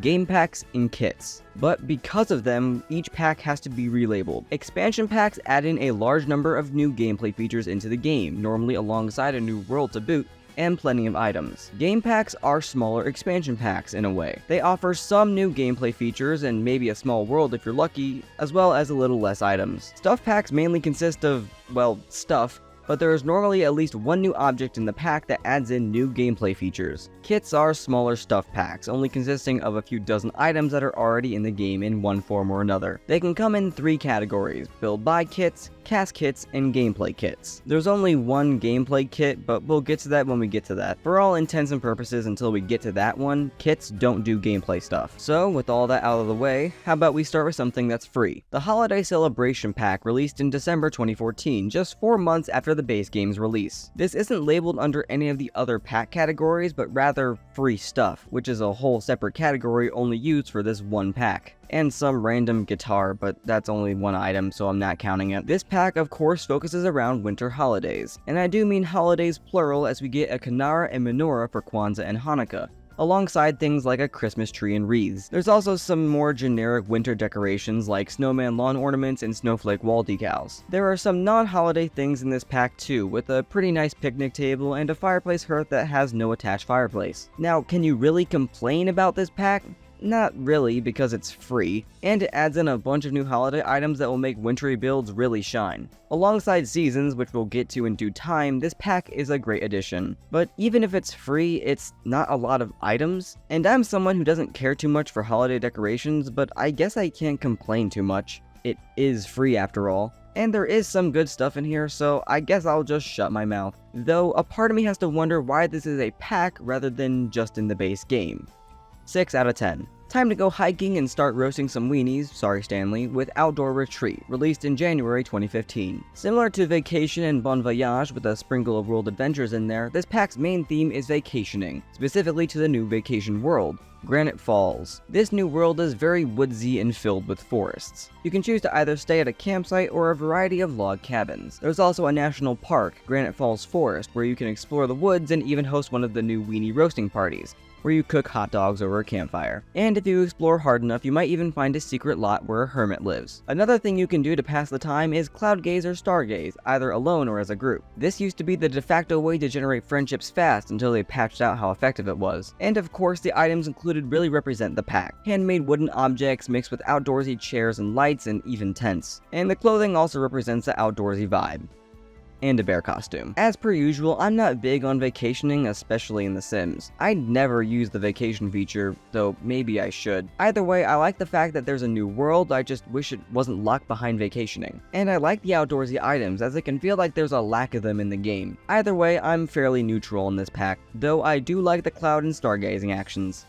6 out of 10. Time to make that bag at your 9 to 5 with Get to Work, released in March 2015. This pack is similar to Open for Business and Ambitions in that you get to see your Sims go to work and can actually control what they do. 3 new active careers are added: Doctor, Detective, and Scientist. With each of these, you can actually travel with your Sims to their work building and perform actions so your Sims have a good work day and get good pay. In the doctor career, you have to help out patients by diagnosing them, giving them medicine, and maybe even having to help out patients while in the waiting room. For the detective, you have to find clues, detain suspects, then interview them to get to the bottom of a criminal case. And for the scientist, you can test new chemical creations, invent new objects, and even have the potential to discover alien life and travel to Sixum, a new alien planet. Yeah, aliens make a return to this pack, being found on the planet Sixum, which is Max's backwards and just a secret lot. They have the abilities to discover other Sims' traits, erase their memory if they've been found out, and even disguise as a human. Alongside the new active career, Sims can now open their own retail stores. A few exist in the new world in this pack, Magnolia Promenade, which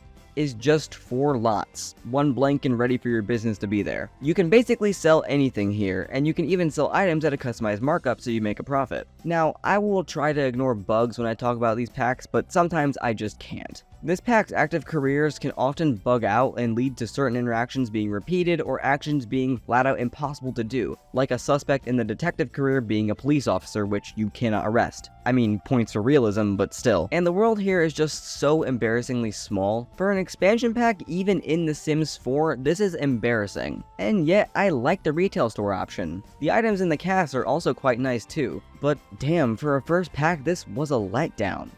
4 out of 10.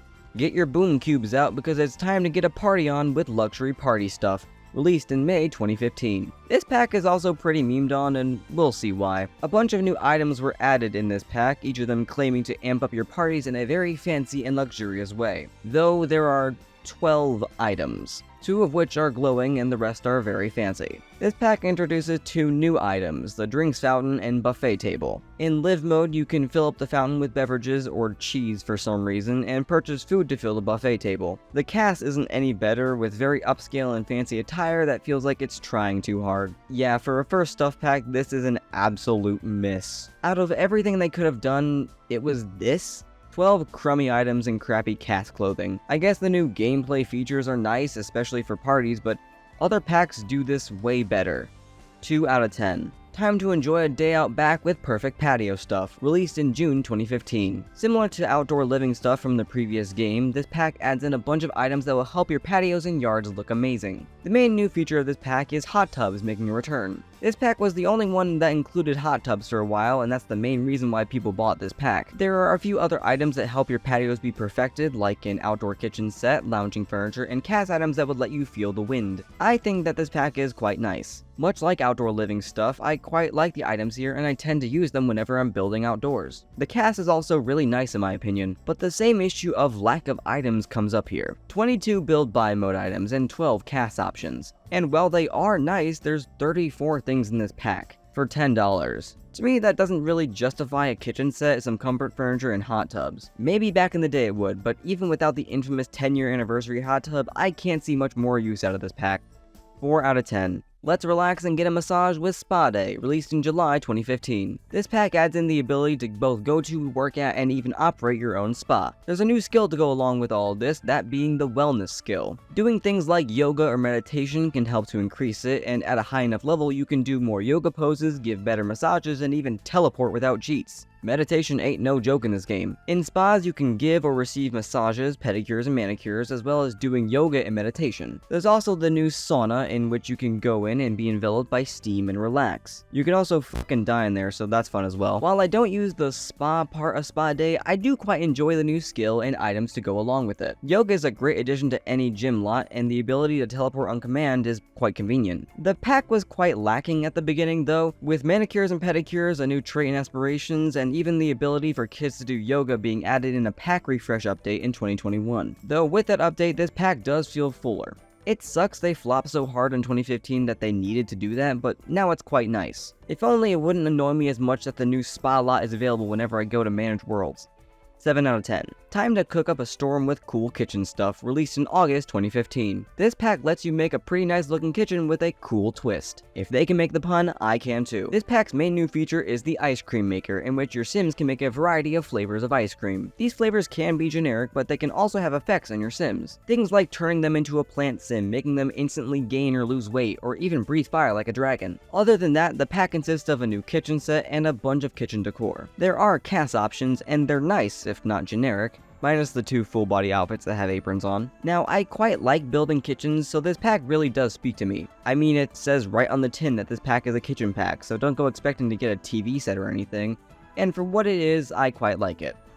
8 out of 10. Get prepared for some scares with spooky stuff, released in September 2015. This pack is basically watered down supernatural stuff. As expected, all items and casts look like they're Halloween decorations or costumes, but there are 3 new gameplay features with this pack. First, and the least notable one, is the candy bowl. Sims can try and take some candy out of it, and they might be scared by a hand jumping out or some sort of mist coming out. The second new feature is the pumpkin carving station. Here you can learn how to carve pumpkins and then put them out front for Halloween decorations. Though I don't think Sims care if you have a jack-o'-lantern on your front porch year-round. The third new feature is the spooky party, which you can now host. Sims can show up to the location of your choice in various costumes, carve pumpkins, and overall have a spooktacular time. Now, the casts and furniture in this pack stick out like a sore thumb, and I honestly struggle to see myself using it in any instance unless I'm decorating for Halloween or building a dilapidated and rundown house. The new features are nice, but this pack does feel very one note. I guess it is a stuff pack, but I guess I do wish there was more. It does what it wanted to do, and what it wanted to do was be a Halloween pack. I just wish there was a bit more to it than that. 4 out of 10. Time to go clubbing, but like as in a gathering of people with the same interest, with Get Together, released in December 2015. This pack's main feature is the ability to form and join clubs. These clubs are completely customizable, letting you choose which actions you want your club members to do. Whether it be going fishing, painting, or even flirting with anyone within sight, your club can do damn near anything. The same goes for actions that you want members to avoid. Start a gathering and all members will be more likely to do those actions autonomously. And with each action that your club deems as good, you'll earn club points, to which you can purchase perks. Things like moods, social statuses, and even physical objects with your club's logo on it can all be bought if you have enough points. There's even an entire new world with this pack, Windenburg. Looking very Northern European, this world is actually one of the biggest in the game, with 27 lots. In this world are plenty of Sims in already established clubs. One of them, the Spin Masters, showcases one of the new skills in this pack, that being DJing. DJ booths make a return here and feature in the nightclub lot in Windenburg. You can also dance to these DJ'd tunes with the new dance floors, and you can even learn the dancing skill by using them or just dancing to music in general. Now, this pack's cast is one that I don't especially care for, and the items are very much themed after Windenburg and its Northern European style. Despite that, there are a few items I quite like, especially decor items. This pack also introduces the bush. In this bush, you can nap, piss, and fuck. I guess there's a reason it's called the Party Bush. Honestly, I quite like this pack. Clubs can be very beneficial to gameplay, and in the times before Cupid's Corner, which we'll get to very eventually, this was kind of a way to get online dating before it was introduced. You can also force Sims to make money for you with clubs, which is fun. And the big world is a big plus. Trust me, it's a huge plus. And this one column in particular is carrying the entire pack on its back. 9 out of 10. I would dock it points for making DJ Candy Super Groove into this, but I'm gonna choose to ignore that. Fill up your popcorn buckets because the movie's just about to start with movie hangout stuff. Released in January 2016. This pack's all about having the best movie watching experience in the comfort of your own home. Or on a community lot, but movie theaters don't exist, so nah. The new gameplay item in this pack is the popcorn maker, in which you can make popcorn, and that's fine and probably really yummy. There are also 2 new big screen TVs that your Sims can watch new movies on. They're cute little stories, and I honestly quite like all the shows and movies on TVs. It's like a little machinima. Either way, those are the only real things that relate back to the movies, as the rest of the pack is very hippie-y. Psychedelic patterns everywhere, and even the clothes are very boho. I don't hate the clothes as much, and I use this hairstyle for my Sim self, but the items are certainly something. They're just so bright that I struggle to use them anywhere in my builds. The movie posters are cool though. This pack just really ain't it. The movies are fine, the cast is fine, but the items are too much and the popcorn maker is borderline useless, unless you really want your Sims to eat some popcorn. I can't find a lot of justifications for this pack, other than using this hairstyle to make my Sim self. That is a necessity for me. 3 out of 10. Time to get the lovin' on outside with romantic garden stuff, released in February 2016. This pack's items are all primed to romanticize your garden, park, or otherwise grassy area filled with plants. One of this pack's new gameplay items is the Fountain of Gluteus Maximus. Yeah, the ass fountain. With this fountain, you can throw coins inside and make a wish, rob the coins of Sims who have wished previously, splash around in the water like a lunatic, or just sit on the ledge and make out with your partner. If you want your wish to come true, however, you can look towards the new wishing well. You can throw in $1 and wish for a variety of things, such as wealth, romance, youth, or skills. It's best to make an offering beforehand, though, otherwise your wish may not come out right. The other items here are very marbly and have vines, moss, and other plants growing on them. And for a pack about gardens, there's a surprising lack of standalone plants. But if you're planning a wedding or building a park, this pack would be pretty nice. I'm half and half on the cast items though. I think it's because I frequently play with male Sims, so I like the masculine selections over the feminine ones, but maybe they're just better, I don't know. Either way, this pack isn't a must-have, but I don't think it hurt to get. I don't know if it's $10 worth of content, especially with the minimal stuff here, but it couldn't hurt to have the pack. 5 out of 10. Time to go out and get a bite to eat with Dine Out, released in early June 2016. This pack's main new feature is the new lot type. Restaurants. They're kind of like retail stores from Get to Work, but with the ability to fully customize the menu and uniforms of your staff. For a fully functioning restaurant, you need to have at least one chef, one waiter, and one host. Guests will sit down, order food, and hopefully get their meal in good time and good quality. Not only can you own restaurants, you can actually go there and dine yourself. And if it wasn't obvious already, these places aren't rabbit holes, so you can see everything. If you're an owner, you will have to make sure your guests are treated well by giving them free drinks and dessert, wishing them well, among other things. The more customers that enjoy the experience, the higher your restaurant's rating and the better your business will be. There's also perk points, which operate similar to club points in that you can spend them for benefits to your restaurant. Things like more patient guests, more workers, and quicker eating guests. Now, I should also note the issues with the pack. The biggest is that food often takes forever to arrive, if it even arrives at all. This goes for both your sim as they're dining and for your guests if you own a restaurant. There is a mod to try and help alleviate the issues by Carl's Guides called Dine Out Reloaded, but if you need a mod to fix the game, that's sad. Cass has a very I'm going out to a kinda nice restaurant vibe, and the build buy is actually pretty nice all things considered. There's also booths, which no one can ever seem to get right. They're just so weird. I like the idea of this pack, but really dislike the execution. Having a restaurant that you can actually see and interact with is amazing, but the bugs are just too much. Maybe there will be an actual refresh in the future like what happened with Spa Day, but I really can't see that. 6 out of 10. Time to give the kids the HGTV makeover of their dreams with Kids Room stuff. Released in late June 2016. Yes, 2 packs within the same month. There's more where that came from, trust me. This pack's new gameplay features include the new Void Critters Battle Station, in which your child Sims can open booster packs of Void Critter cards and then use them to battle against other kids. It's basically this game's version of Pokemon cards. There's also a puppet theater, in which kids can crawl in and start a cute little puppet show so that they can entertain parents and other Sims. There's also a plethora of new items that are very kid-oriented, but I often find myself using. There's also some sets of more generic furniture which look nice. All cast items in this pack are for kids, and I like them. I do wish there were some adult variants, but I can't complain in a pack for kids. Now, I don't do families, as I've said time and time again here, but I do like the items in this pack, especially the decor and furniture. I don't know how much I'd use the gameplay features of this pack, but I could see myself using them at least once. I think this pack could genuinely liven up a kid's room and make it look lovely.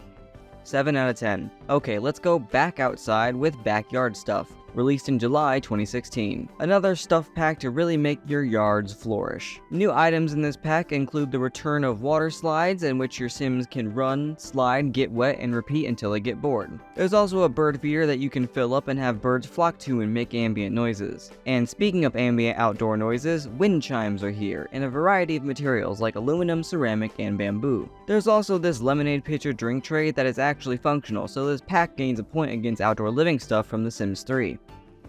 Just one though. And there's some cast options that I don't especially care for, barring the kids stuff ironically. There's also some dyed hair which I think could be nice if The Sims could manage it without pre-made colors. I guess that's what CC's for, huh? And I get The Sims team has to cut down on swatches on things to make the game accessible for all computers and consoles, but a customization option would be nice. With the rant about casts over, let's talk about furniture. I like it. They're perfect for the outdoors, and I find myself using those items a lot. The wind chimes are also a nice touch, and they technically do function, so I can't complain. I do wish there was a bit more, though. 6 out of 10. Time to go to the big city and experience all it has to offer with City Living, released in November 2016. Finally, The Sims 4 gets apartments in the new world of San Myshuno. Apartments are very similar to the previous games. You pay rent every month, you have landlords, your neighbors can make noise and annoy you, and you can also make noise and annoy your neighbors. There's also a plethora of events and festivals that happen in this new world. There's GeekCon, a place to let your inner nerd out, the Spice Festival where you can test out your palate and try some spicy new food, the Humor and Hijinks Festival where you can tell jokes or perform pranks freely, the Romance Festival where you can try and get a mate or see why you're still single from the Romance Guru, and the Flea Market where you can buy a bunch of items from other Sims for a cheaper price. There's even some exclusive stuff at these festivals like cast clothing and build buy items. Speaking of items, the theming of this pack is a mix between very fancy and modern along with dilapidated and dingy, depending on your style of apartment life. You can learn new recipes from food stalls dotted around the world, and with pufferfish nigiri, you can kill Sims if you prepare it poorly. Now, this ain't no late night, but it gives apartments. It's one of 3 packs that gives apartments in its new world, and one of the other packs is apartment and rental based. Still, I don't hate the new world, and I don't hate the items or festivals. I just wish Sims would stop calling me to go to these events. My main gripe is that this ain't no late night. I'd prefer a world like that over a world like this, but it's not bad. 7 out of 10.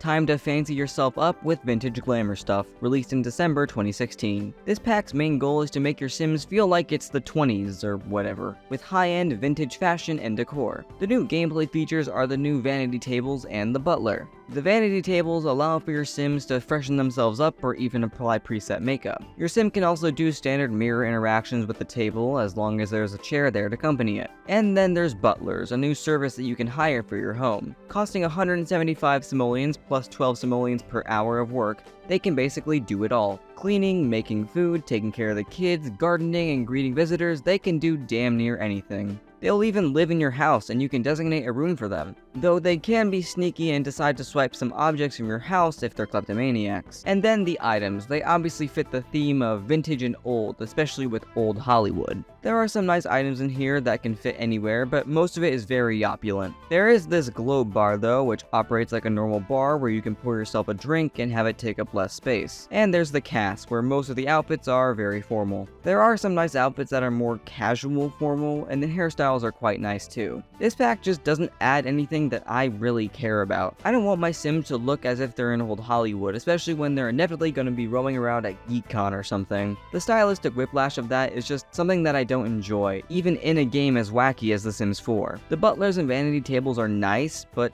honestly, they're forgettable. The vanity tables can be ignored for standard mirrors and wardrobes, and butlers have so many tasks they can accomplish that it tends to be more of a detriment to their autonomy than a benefit to your Sims. There's a few items in here I like, and even some I use quite a bit, but they cannot save this pack. 4 out of 10. Let's get on Team Edward with Vampires, released in January 2017. Yes, this pack finally reintroduces the vampire occult into the game in its own dedicated pack. Welcome to The Sims 4, where everything is separated so EA can get that sweet dough. Anyways, vampires are basically everything I've said before about them. They suck blood, move fast, and hate sunlight. They only have 4 needs: thirst, social, hygiene, and fun. Yeah, vampires lose the need to piss, and instead of regular energy, there's this new vampire energy. Basically, vampire energy is just much longer than normal human energy. This can decrease quicker by performing vampiric actions or staying out in the sun. There's also a dark form that vampires can turn into to access a lot of these new actions. There's also new perks that vampires can unlock as they become a better and stronger vampire. But with those perks also comes weaknesses that you have to select. Perks can be things like being stronger, being able to transform into a bat, and having resistance to the sun, while weaknesses are things like not being able to sleep on a bed and preferring a coffin, feeling guilty when drinking other Sims' plasma, and vomiting when eating normal human food. Now, what better place to see vampires than in the new world, Forgotten Hollow?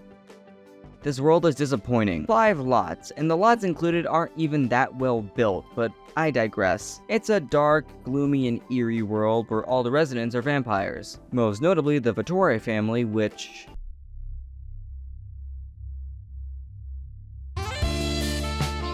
and Count Vladislaus Stroud IV, or Vladdy Daddy. These two families hate each other, with Vlad being more evil and the Vittores being more good. As for items, this pack adds a lot of body details like fangs and scars, and the build by items tend to be very opulent, minus the wall details of holes in the wall and the dead trees and whatnot. Now, can the Vittore family carry the entire pack on their back?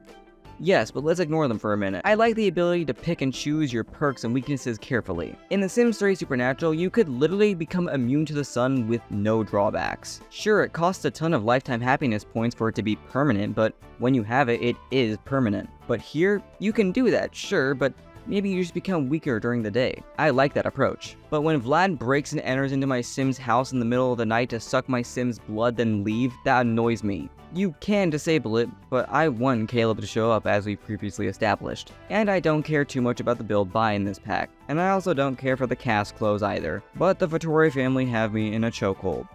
Or at least I wish they did. So let's leave this off with a 7 out of 10. Time to get a perfect 300 with Bowling Night stuff, released in March 2017. This pack's main focus is bowling, for some reason. Yes, the main new gameplay feature is the new bowling alley, wherein you can throw a ball down a lane and hit pins to generate a score. There's even a new 5-level skill in it, being the first stuff pack to add a new skill. But of course, there's the items to go along with everything here, and it sure fits the theme. Some items are fine and I'd use them in a standard house, and the others are literal bowling ball racks, bowling shoe racks, and a bar with a soda fountain built into it. Yeah, not so much for the home. This pack's alley doesn't add a bowling alley lot type, but Sims will autonomously bowl in bar, nightclub, and lounge lots, and a bar lot is included with the pack to be placed in Oasis Springs. Cast, on the other hand, is pretty normal, barring the few shirts and shoes that look like bowling jerseys and shoes, and those gloves. Now, I like bowling. I think everyone in the universe has said that since Wii Sports launched in 2006, but I enjoy it in real life too. Am I good? Fuck no, I can barely pick up the damn ball, but you'd think I'd like this pack, and yet it just lets me down. Yeah, bowling alleys are a thing, but they're only autonomously used on a few lot types that aren't a bowling alley, and you have to add it in yourself. And yeah, it makes sense, but that's a lot for me to do. There's nothing really substantial that comes with this pack, and a lot of the decor just can't really be used. It's nice, I guess, but it's forgettable. 4 out of 10. Watch your kids grow up with Parenthood, released in May 2017. This pack's whole purpose is to help parents shape their kids into better people from a young age. This is done with the new character value system in the game. These values include manners, responsibility, empathy, conflict resolution, and emotional control. Toddlers to teens can do a variety of actions that either increase or decrease these values. and parents have the ability to either praise or scold their children depending on what they're doing. And reprimanding does include various forms of grounding, which child Sims can choose to abide by or ignore. If they're brought up to be well-mannered, respectable Sims, they can get some good traits when they grow up, and vice versa if they were let loose and free to destroy the floor with paint and chocolate syrup. Sibling rivalries are also new, allowing for your child's Sims to be mean to their siblings for no particular reason other than to be mean. School projects are also a new thing that helps Sims' grades outside of school and allow for bonding between everyone who works on the project. And parents might have to solve dilemmas about not being invited to birthday parties or feeling ugly and whatnot. And with a high enough parenting skill, which is new here as well, they get more options to try and help their children with their character values. You can also send Sims off to volunteer, alone or as a group, where they'll be sent off to a rabbit hole, a few pop-ups will appear, and they'll come back with altered character values. And the casts and items, which are honestly quite nice. I tend to use them quite a lot, especially these hanging mason jar lights. For a game pack, Parenthood feels like it adds a lot. If you're a family player, you will definitely get your worth out of this pack. And even if you're not, the items in this pack are also quite good. It just adds for a more fleshed out experience for families, and it doesn't feel too overwhelming, which I like. 8 out of 10. Time to break a sweat and get ripped with fitness stuff, released in June 2017. This pack gives you more items for your gyms, including a new gameplay feature, the rock climbing wall. This wall constantly moves and your Sims can build rock climbing skill with it, and given enough time and effort, they can progress to harder and harder inclines. There's also a set of new already in the game gym equipment, like a treadmill and weight machine, as well as a new ultra modern bathroom set. Earbuds are also a new thing, allowing for your Sims to listen to music while doing literally anything. After a while of gameplay, your Sims will get a pair for free, but you can also buy some via the computer. This is also a joke within the in-game loading blurbs. Listening to music via the earbuds slowly increases their fun need too, which can be quite useful for challenges. You can also watch workout videos on TVs now. Yeah, I don't care for this pack. The climbing wall is too big to be in any room shorter than tall wall height, most of the build buy items are way too modern for my taste, and the cast is honestly forgettable. There are a few nice things like lights and wallpapers, but honestly the new gameplay features just aren't worth the $10. Sorry earbuds enjoyers. 3 out of 10. Goo Goo Gaga next up is Toddler Stuff, released in August 2017. This pack's main focus is to give more things to toddlers. Toddlers were introduced in The Sims 4 with a patch in January 2017, and as such they weren't really as fleshed out as they could be, considering at this point they've only had 8 months of existing, with only 4 packs being released during that time. So this pack aimed to give them a little push in the right direction. Why this had to be a pack, well, we all know the answer, but let's get into it. With toddlers being the main focus of the pack, they get the majority of items in this pack, including the entirety of casts, which I can't complain about, they desperately needed casts. And the new things in-game, like playdates, which are new social events. Invite a toddler friend over to have fun and cause mayhem in your home while the caregivers try to handle everything. There were also new items for your toddlers to play with, including a slide, a dollhouse, a toy box, 2 jungle gyms, and the ball pit. Nowadays it's been upgraded a slight bit, but back in the day when this was first released, it was the funniest thing in the pack, because the balls were mainly just a flat texture that toddlers would phase into. Now it's been modeled better, but you can still see the old texture in there, just with some added bumps. Yeah, if you don't play with toddlers, this pack is borderline useless. Unless you're one half of a YouTuber twin duo and really enjoy string lights, this pack is pretty ignorable. The designs of everything are quite bright, colorful, and childish, go figure, so unless that's the vibe you're going for, you don't need this pack. I just wish they would have fleshed toddlers out more in another patch rather than putting stuff behind a paywall. But hey, it's EA. What can you expect? 3 out of 10. Put your paws up for Cats and Dogs, released in November 2017. Yeah, this pack is meant to be the pets for The Sims 4, and yet it removes a feature from the previous game. In fact, it removes a lot of things that I enjoyed about The Sims 3 pets, but I digress. Cats and Dogs adds in cats and dogs, as well as raccoons and foxes that look quite cat-like and dog-like respectively. But there's a new world, Brindleton Bay, a New England-style town that is primed and ready for pets. Cats and dogs are the same old creatures we've had before. They play, they sleep, they destroy anything around them when they're angry, and they exist to comfort the humans around them. They can't be controlled like Sims anymore without mods, which can be a neat and new realistic challenge or another thing EA ruined depending on how you feel, but they still are the same old animals we know and love. The Create a Pet mode allows for so much more customization with your pets, even allowing you to flat out paint stupid things onto them, and stamp on patterns willy-nilly. There's also a new active career, which is being a veterinarian. You can build and own vet clinics and then take care of animals that come in. Much like restaurants from Dine Out, human customers have a rating system that will increase or decrease depending on what you do, how quick you do it, and even things like the decor. And the cast and build buy in this pack is honestly quite nice. I always find myself using this painting everywhere because I just like it so much. Honestly, it does suck that this pack only comes with 2 animals to have, but I like it. I'm a pet guy, I've lived with dogs my whole life, and I love cats to death even if I'm slightly allergic to them. And to have them in the game is quite nice. I just do wish there was a bit more in this pack, but I guess it really just is cats and dogs. 9 out of 10. Oh boy, more chores, it's time for laundry day. Stuff. Released in January 2018. Finally, laundry makes a reappearance in the game since its inclusion in Ambitions. Yes, if a washing machine is on your lot, then anytime your Sims change clothes, they will either drop on the floor or automatically into a nearby hamper. Once you're ready to wash, or once the clothes start to smell, Sims can take the clothes and put them into a washer. Once they're washed, they then need to be dried, and then the cycle repeats ad infinitum. There are 2 ways to actually do laundry in this pack too, with one being the more standard approach with machines, and the other being the eco-friendly option with wash tubs and clotheslines. Of course, with the eco-friendly options, they take more time and effort, even having Sims gain the fitness skill while washing, but it can lower bills and whatnot. And the dryer machine has to have its lint tray cleaned every so often, otherwise a fire might start. You can even have your clothes be scented with flowers if you're a sane person, or food if you're fucking weird. Of course, there's some new clothes in cast, which makes sense for a laundry pack, and some new items in build buy mode, like the new Wicker Whims set of furniture. Yeah, you can hate The Sims 4 all you want, but the Sims team has some good gags in the game, let me tell you. Now, I never use laundry in The Sims, it's just a hassle that really screws with The Sims' already broken autonomy. But this pack was voted on by Simmers, so I guess this is what y'all want. And I don't really see an issue with that. Having Sims do monotonous, boring, mundane tasks adds to realism, and I get it. I like the new eco-friendly washing methods added here too. I just wish there was a bit more, like a laundromat lot type or a functional ironing board with clothes getting wrinkly causing negative moodlets, but I guess that's too much to ask for in a stuff pack. 6 out of 10.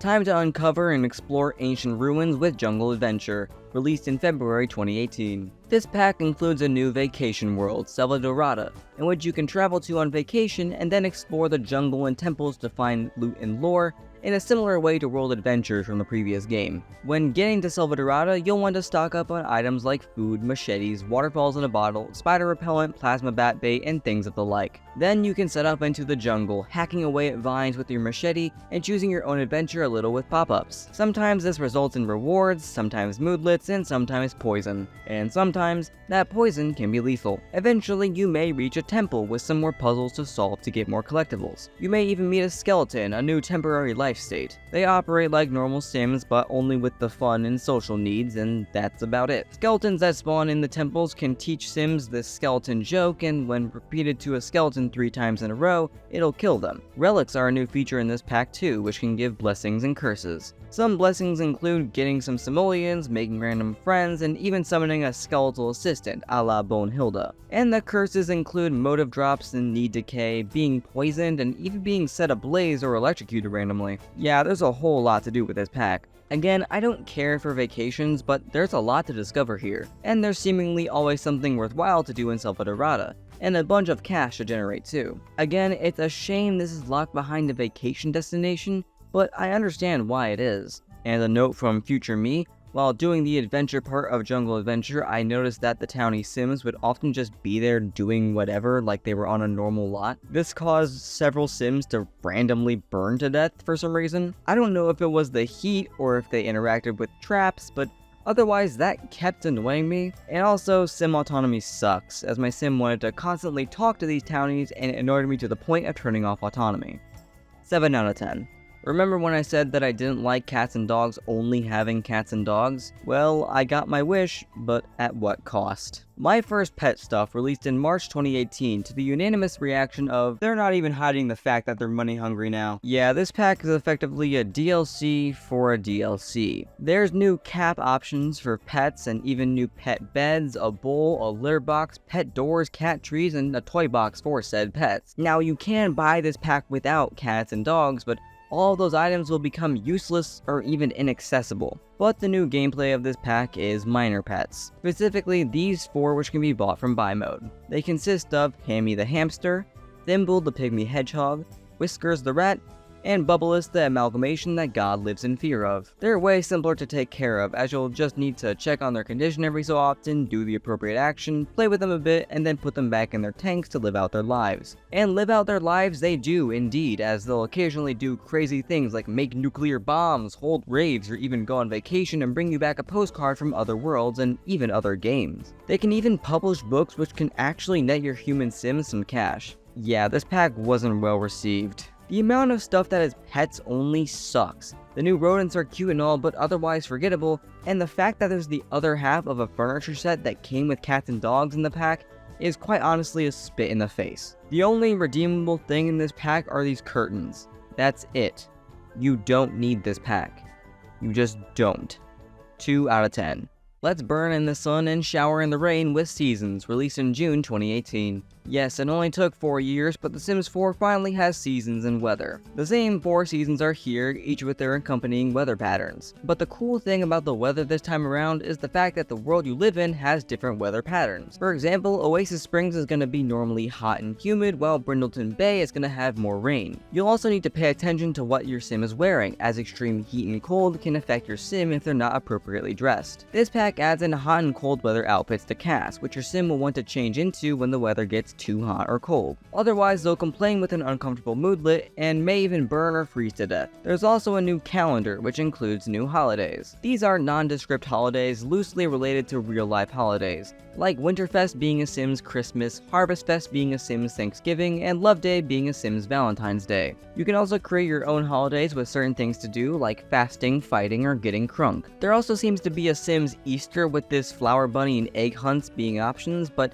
that isn't implemented into the game by default. There's also random holidays that will happen, like the lottery, where you buy a lottery ticket in hopes of winning it big, or Night on the Town, where bars and restaurants will have free food and drinks for the night, or even the Neighborhood Brawl, where you fight other Sims just because. Sims with certain traits will enjoy certain holidays more, like hot-headed Sims liking the Neighborhood Brawl, so they'll really want to participate in that holiday. Gardening is also expanded upon, with certain plants only growing in certain seasons. That is, if they're not covered by a roof. You can also own bees, gather their honey to use, and even control them once you've befriended them well enough. Children can now do scouting after-school activities, gather badges, and I don't know, learn something about living life. In fall, you can rake leaves to create a leaf pile that you can bang in, and in winter you can make snow angels and snow pals. Roller skating and ice skating make a return here too. Oh, and you might also want to invest in a thermostat for your home, as during extreme heat waves and severe blizzards, even Sims indoors can become uncomfortable because of the elements. This costs more money to your bills, but it makes your Sims feel more comfortable. Seasons are always welcome in The Sims, and it's borderline a necessity. I am annoyed by the fact that if you fail a holiday, your Sim gets a negative moodlet, including things as trivial as the Neighborhood Brawl and the lottery. But weather and the new outfits are really nice to have in the game, even if old townies don't have proper outerwear, so they'll just randomly generate them. Because Jeffrey Landgrab would totally wear this. It's not as good as Seasons in previous games, but it still holds up. 9 out of 10.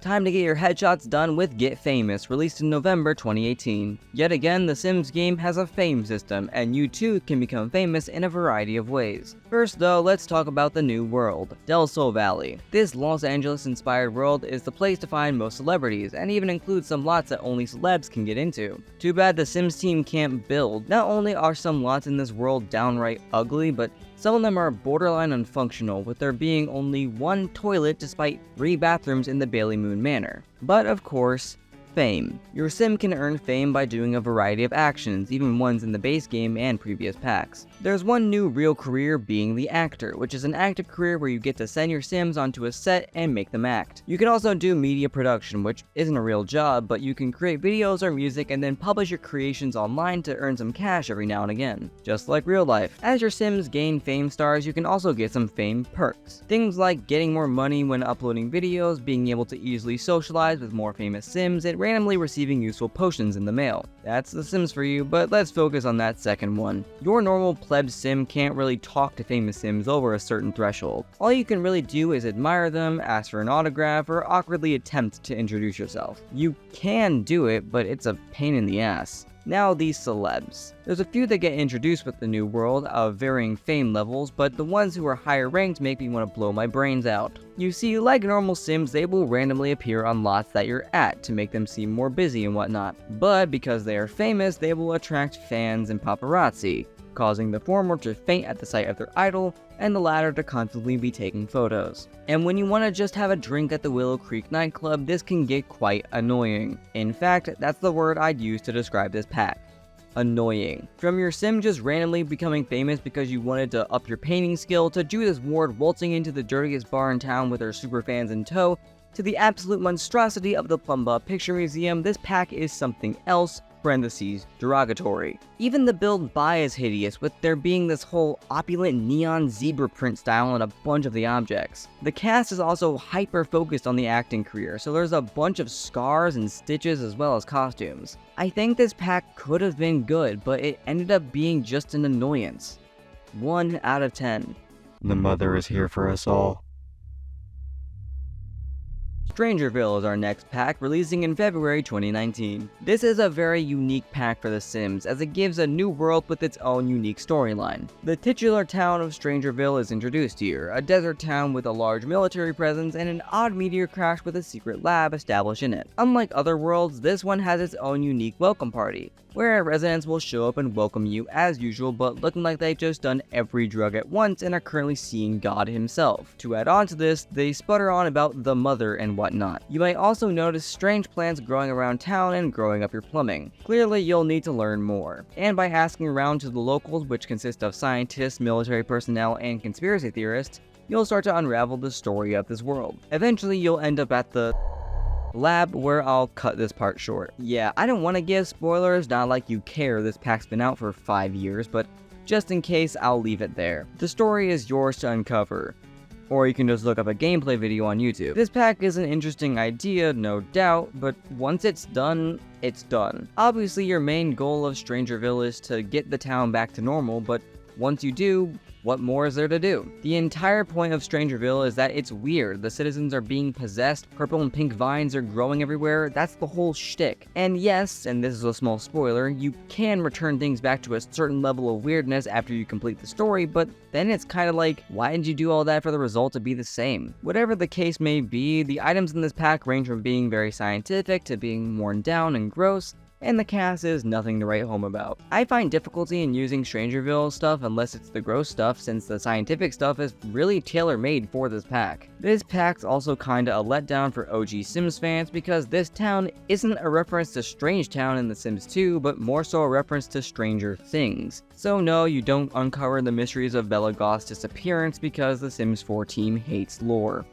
3 out of 10. Say aloha to your mermaid neighbors with Island Living, released in June 2019. This spiritual successor to Island Paradise finally gives The Sims a beach world, including all that comes with it. Now sadly, houseboats don't make a return here because how would they even work in a semi-closed world, but beaches are found all around the new world of Sulani. You can go to them and sunbathe on the shore or even go swimming in the ocean. You might also notice the volcano in the Muapel-Am neighborhood, which can affect your gameplay if you live in a lot with the Volcanic Activity Lot Challenge. Speaking of lots, some of the residential lots are beachside, and you can actually build into the water a bit with the new stilted foundations. Now you can't have pools or basements on these lots without mods, so that's a bummer, but that also makes sense. Like, you have the entire ocean, why do you need a pool? And basements that are that close to the ocean would probably just get flooded in due time. Anyway, speaking of sunbathing, you can actually get tanned or sunburned depending on your use of sunscreen. And yes, this does actually mean that tan lines can happen on your Sims if they sunbathe with clothes on, which is really neat. Now in Sulani, there is one new career that actually has an effect on the island, and that's the conservationist career. It's a rabbit hole job, but with daily tasks you have to complete. These tasks include things like cleaning up the islands and oceans. As you do this, the islands will actually become prettier.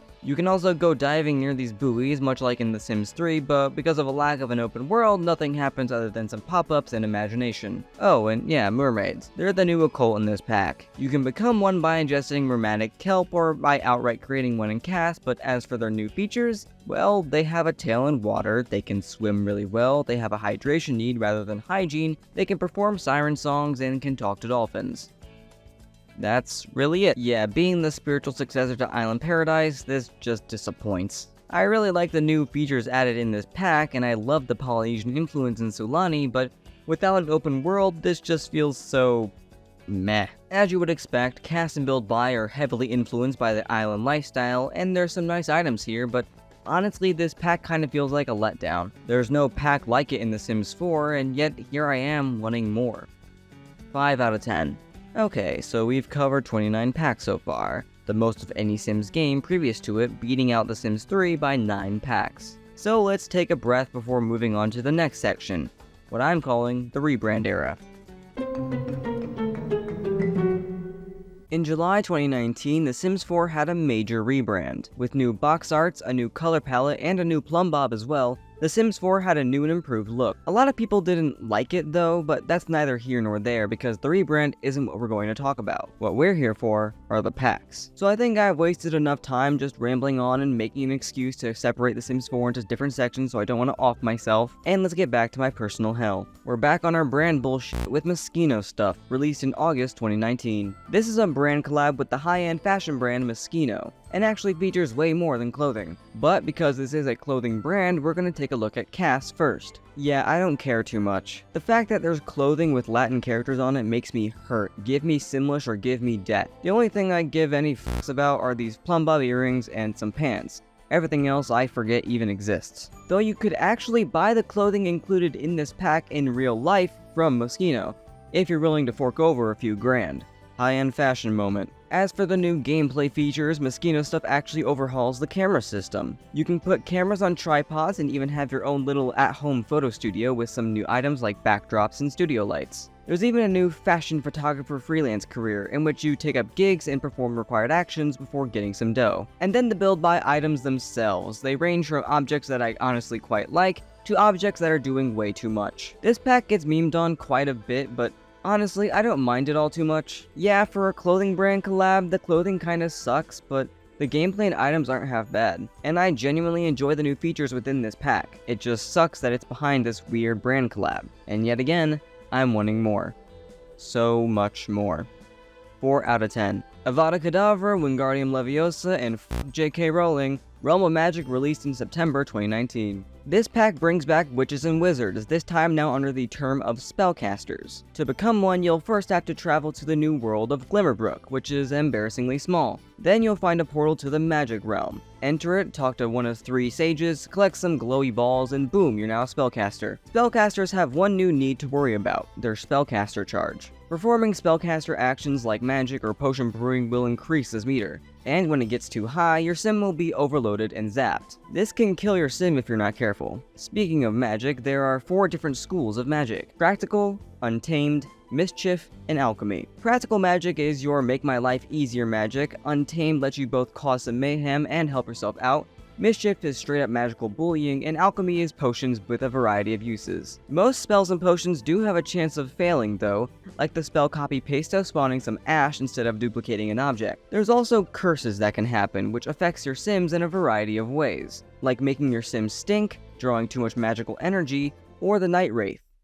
It watches. There's also some lesser needed things like brooms and wands and familiars, which are cute to have but aren't necessary for your spellcaster needs. And much like vampires, spellcasters also have a skill tree they can go through as they get points from leveling up. As you level up, you can learn new spells and get more points, which you can use in the skill tree for spellcaster perks. The cast is actually quite casual, and I like it, while the build buy items are very fancy and opulent. This pack is basically an in-game cheat code. Like, some of these spells are literally OP and can make your sim's life super easy. Just copy paste an expensive item a few times, delicioso yourself some food, repario anything that breaks, scrubberoo anything that's dirty, make several potions of plentiful needs because they only require 1 apple to make, and stock up on some potions of curse cleansing or learn the decursify spell, and you're set for life. Yeah, I quite like this pack. There's some issues I have, mainly the build, because where's the door, EA? But I quite like playing a spellcaster. I just wish there was more to do in the magic realm, and I wish that wands, brooms, and familiars did more, but beggars can't be choosers, I guess. Except this pack costs $20, so there's that. Also, the Herbio spell tome costs $420, and that's really funny to me.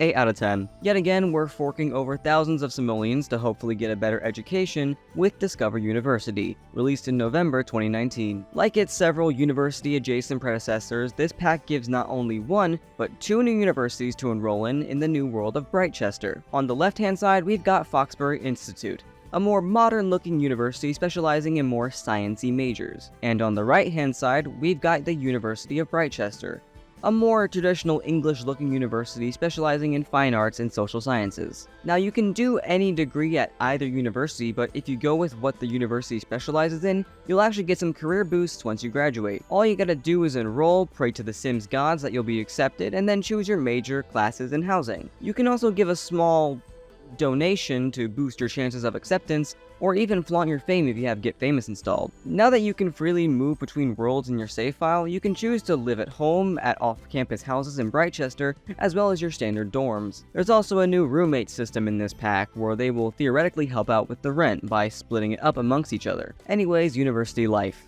It's what you'd expect. You go to your classes at the designated times in a rabbit hole building, come out to do your homework or go to the bar and spend what little cash you have on booze, and then pass out to do it all over again the next day, and the next day, and the next day, until you somehow graduate. Anyways, there's a new life state in this pack, the Servo. It finally makes its reappearance since Open for Business, and is the same old robot we know and love. They have 4 needs: fun, social, durability, and charge. Charge is the Servo equivalent to sleeping, and they'll have to recharge every so often either by just standing still for a bit or sleeping. Durability lowers over time, and human Sims will have to tune them up, or the Servo themselves can do so if they have a high enough enhancement skill. Servos can also chat and flirt with household appliances, which is so funny to me. I really quite like this version of a university expansion pack, mainly for how The Sims 4 treats worlds. Yeah, no open world sucks, but at least we can travel between worlds in one save file, so it makes university feel more realistic in a way. Like, I traveled back home for holidays and breaks, and even went down one day to see the solar eclipse, which was an entire day's worth of side questing. I was never confined to my college town, though I didn't have a car, so I wouldn't go too far without the help of friends. But hey, neither do my Sims, and they still make it from a British college town to the desert to some Pacific islands within a loading screen,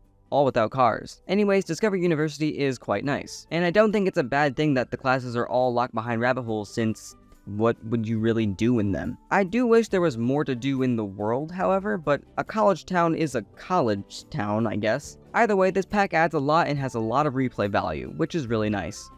8 out of 10. No more living in a mother-loaded mansion, we're downsizing with tiny living stuff. Released in January 2020. Yes, the entire new feature of this pack is the ability to have tinier homes give more perks. A new lot type is introduced in this pack with the Tiny Home Residential. For a house to qualify as a tiny home, it has to be 100 tiles or less. The lesser the tiles, the more perks you earn. There are 3 levels of tiny homes: micro, tiny, and small. Small homes are 65 to 100 tiles, tiny homes are 33 to 64 tiles, and micro homes are 32 tiles or less. Each one has more perks than the last, with things like faster relationship and skill gain, crops growing faster, and reduced bills. Now, of course, you'll need some appropriately tiny items to shove into a house of that size, so thankfully, this is a stuff pack. All the items included here are either tiny in size or have multiple purposes built into them. For example, these items are a TV, bookshelf, and radio all in one. This pack also reintroduces Murphy beds, including one with and without a couch. Too bad it has a chance of failing, because then your Sims will be crushed by the bed, leaving them either sore and in pain if they're lucky, or dead if they're not. There's also some cast in this pack, which is nothing to write home about. Apparently it's meant to be low-key, but I'm no fashion guy, so I can't really comment on it. I really do like this pack. If you're able to make a tiny home, you get some good benefits that can really propel your gameplay forward. Now, is that realistic? No, but it's useful for gameplay. And it's The Sims, the same game with a plant that has a cow head with a cake tongue. I don't really think realism is the main priority. And the items in this pack are honestly really good, even if you're building a gigantic mansion. I think a lot of people can find use out of this pack. I just wish the Murphy beds weren't so deadly. 7 out of 10. Time to rid our Sims' lives of fossil fuels and other earth-damaging fumes with Eco Lifestyle, released in June 2020. This pack makes you really think about the world around you and how the objects you use affect it. Every world now has a predetermined eco footprint associated with it. Normally this footprint should be plain neutral, yet some worlds will have a slight lean in one direction or the other. Those directions are green and industrial. Green areas will give your Sims a happy moodlet as they're breathing in really fresh air, and industrial areas will give your Sims an uncomfortable moodlet and have them cough occasionally as the air is polluted. No world is better to showcase this than the new one, Evergreen Harbor. where every neighborhood has its own unique footprint. There's the true neutral neighborhood of Conifer Station, the green neighborhood of Grimm's Quarry, and the industrial neighborhood of Port Promise. Each neighborhood contains a new lot type, that being a community space. These spaces are empty at the start of the game, yet by voting, they can be changed to a variety of things, like a garden, a marketplace, or a makerspace. How much you can vote depends on how many influence points you have. Influence points go up by doing standard neighborly actions, or by doing actions that are already supported by your neighborhood action plans. These naps are very influential, as each time you do an action that relates to it, you gain more and more influence points. Though they can also be a nuisance, like with the sharing is caring plan, allowing for any sim to become a kleptomaniac and just rob things with no repercussions. You can use influence points to try and repeal plans, but that requires you to also go around campaigning to other sims for its removal. A few of these plans are exclusive to Evergreen Harbor, allowing you to further push your green or industrial agenda on the other neighborhoods. There's also a few new skills here, including fabrication. Use the recycling machine to recycle damn near anything to get some bits and pieces, or just dumpster dive for them, and then use them to fabricate various objects, including a bunch of furniture that can only be accessed by making it, or by using the debug cheats, but hey. And of course, this is a new career as well, being under the freelance option. You know, I honestly quite like the idea of this pack. Even if I don't ever play in Evergreen Harbor, I can still appreciate it. It's reminiscent of the different features of Into the Future in The Sims 3, where your actions directly have their consequences, though some features can be annoying at times. If you're not doing what the current naps are in favor of, your bills may be increased. Naps are also a bitch to repeal in my opinion. There's also the introduction of Bess Sterling, an entrepreneur who constantly calls you trying to get you into her MLM scheme. But to give some credit, this is the only other pack that has apartments in its world before we get to the pack that introduced buildable apartments. Either way, I feel like everyone can find some use out of this pack, though it just may not be the main purpose of the pack. 6 out of 10. Time to channel our inner grandmas with nifty knitting stuff. Released in July 2020. This pack gives a new skill for your sims to try out, with feasible and interactable rewards to boot. Yes, this pack's main and entire focus is knitting, with 2 new yarn baskets to start your journey with. Just put it in a sim's inventory and tell them to start knitting, and they will sit down and knit their hearts away. This is possibly best done with the new rocking chairs, of which there are 4, though it's more like 1 but with variants on the arms and pillows provided. It's also possibly best done listening to one of the 2 new radio stations. Focused, which is very slow, laid back, and calm, and Metal, which is really funny to me. I'm just imagining a sweet old grandmother calmly knitting while listening to some Metallica. Then once you have your knitted object done, you can choose to either keep it, turn it back into yarn, gift it to other sims, or sell it on Plopsy, the Sims version of Etsy. In fact, you can even speedrun getting all the new craftables from Plopsy, if you have the cash to support it, that is. Of course, all the other build buy items in this pack are very yarn, knitting, and crafts adjacent, with everything being bright in colors and having yarn and craft supplies strewn about. As expected, there is some cast too, though a lot of it is locked behind the knitting skill, that or buying on Plopsy, or cheats. There's even some craftable onesies for newborns, which is honestly really sweet, as this is the one of 2 packs to give special clothes to newborns. I honestly love having skills like this that can produce real results that you can decorate your sims in their house with, though I do think this pack is a bit small. Even with all the craftables, when you compare this pack with other stuff packs, it feels a bit lacking. Maybe that's because it takes time to knit the new objects, but I still wish there was more. I would much prefer this to be bundled with a stuff pack that includes all sorts of craftables like pottery or embroidering. In fact, those were potential packs when the community voted for this pack. I guess this was the pandemic era, but even then, I would have waited a bit longer for more stuff.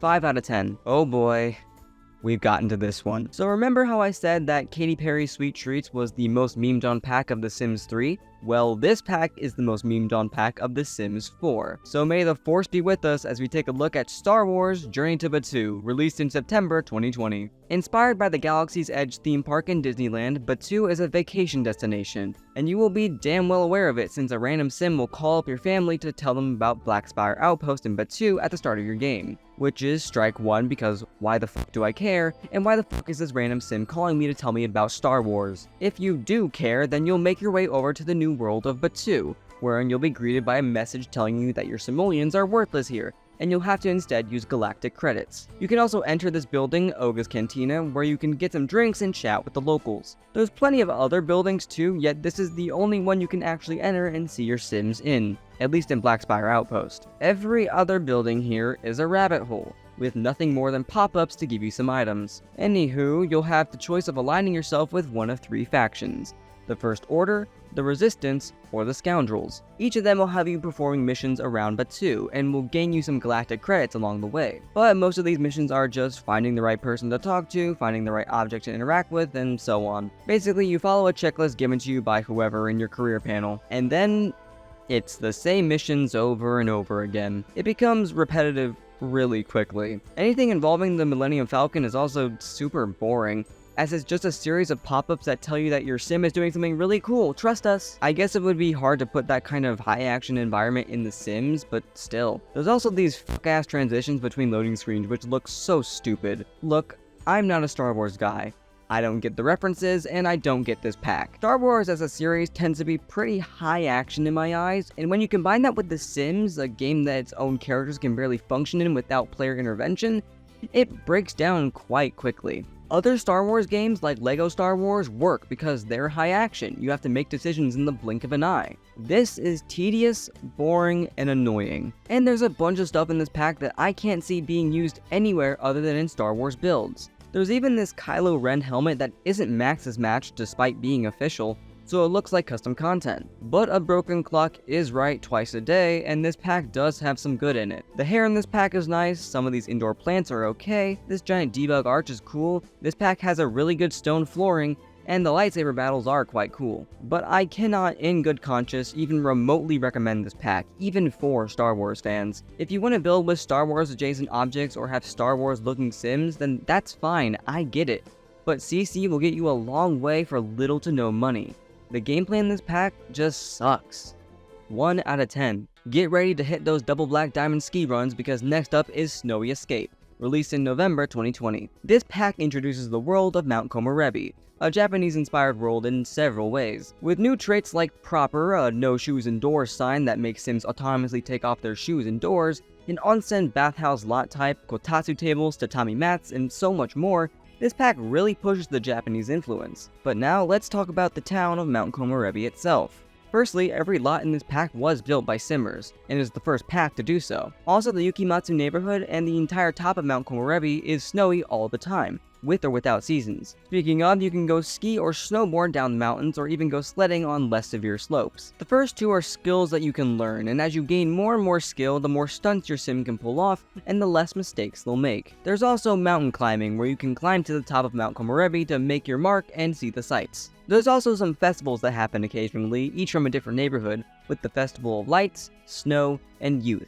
where you can engage in the festival activities and even interact with the town mascot, Yamachan. There's also hiking trails where you can hike to some predetermined areas, including the new shrines. At these shrines, you can pay respects, offer gifts, and even meditate near them. Also, along your hikes, you might find forest spirits that you can either collect or make a wish to. You can also become a typical Japanese salary person, which is honestly really funny to me. Lifestyles are also a new addition, with your sim being given them as they perform certain actions. Sims who often work out and exercise might get the energetic lifestyle, while sims who spend a lot of their time outdoors might develop the outdoorsy lifestyle, for example. There's even your typical Japanese abundance of vending machines, which have the chance of jamming and then killing your sim. And to one of my friends' disappointment, hi Brad, this world does not include a 23:1 vending machine to sim ratio. I don't even know if you're gonna watch this. Either way, I'm quite mixed on Snowy Escape. I really like the world, and maybe I'm feeding into the Thing Japan mentality, but I genuinely like the thought and effort that went into Mount Komorebi. The creators of the builds were asked to do certain things to make the buildings feel like traditional Japanese buildings,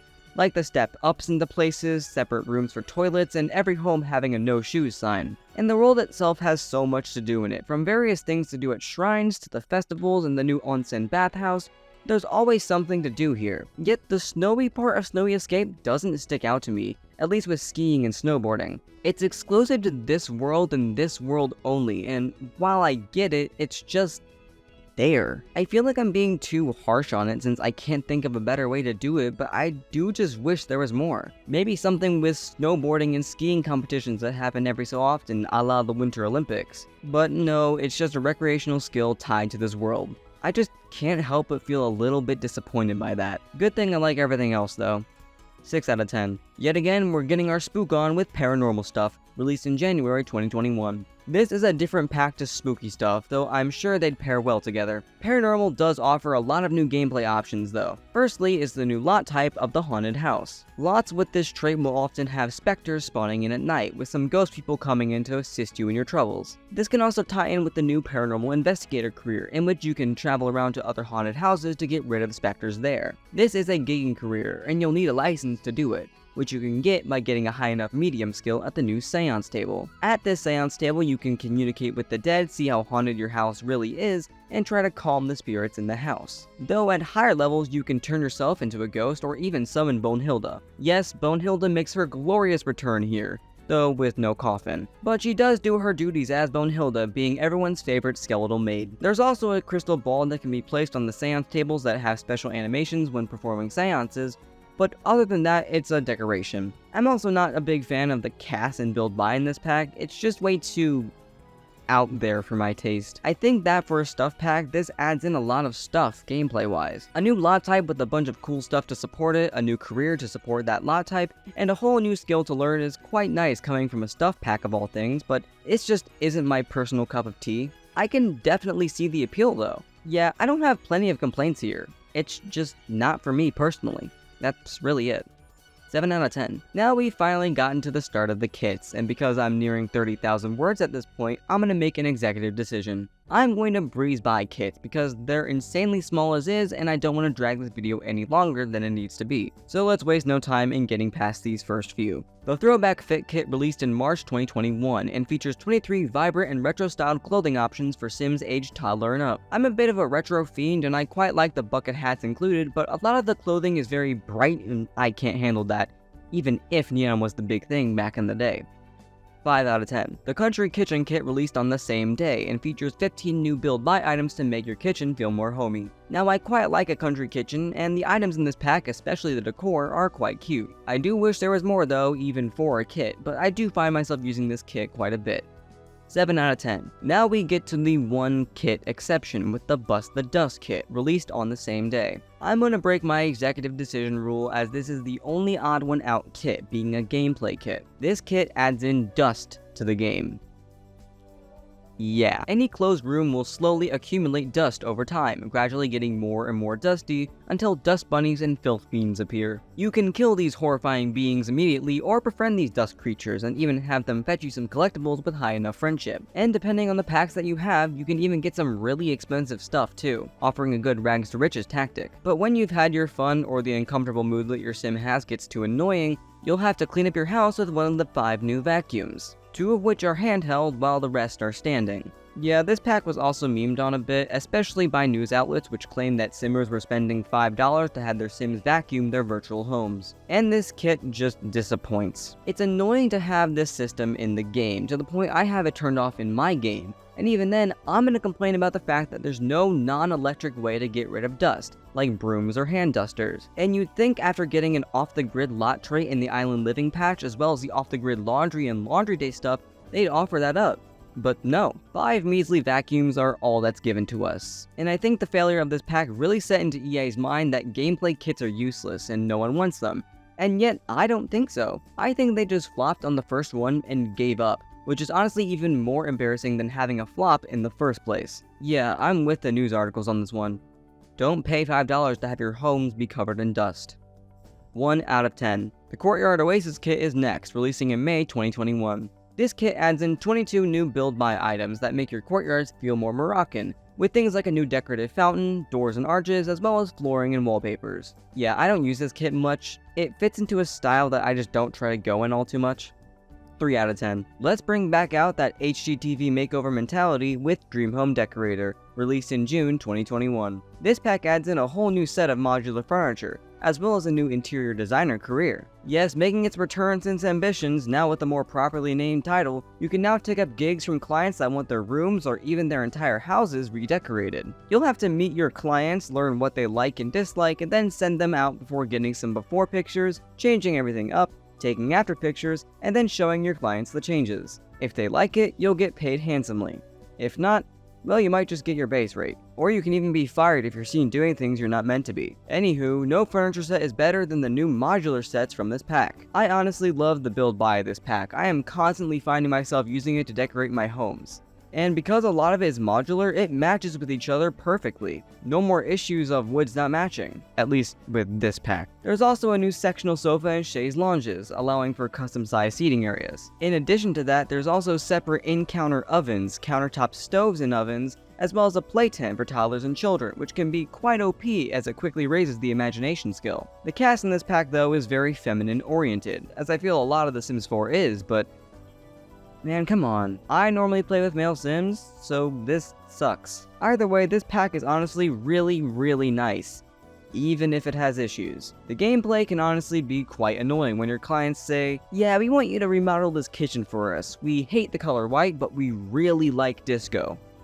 Like, what the fuck do I do with that? And the thing is, you have to stick to those likes and dislikes hardcore, even if it looks like shit. Just plop down a disco ball with all black cabinets and appliances, and you'll get a small bonus from them for a job well done. At least I can steal their items by putting them in the household inventory rather than selling it. I like the idea in theory, but I think The Sims 3 did it better. This feels like a first draft got finalized. And another note from future me, as I was playing the game to gather footage, the game glitched out on both of my gigs, causing me to have to force the clients out of the house on the first, and not even letting me show the clients the renovations on the second. I could blame mods, but considering others' experience with the pack, this seems normal. And the thing is, I still recommend this pack.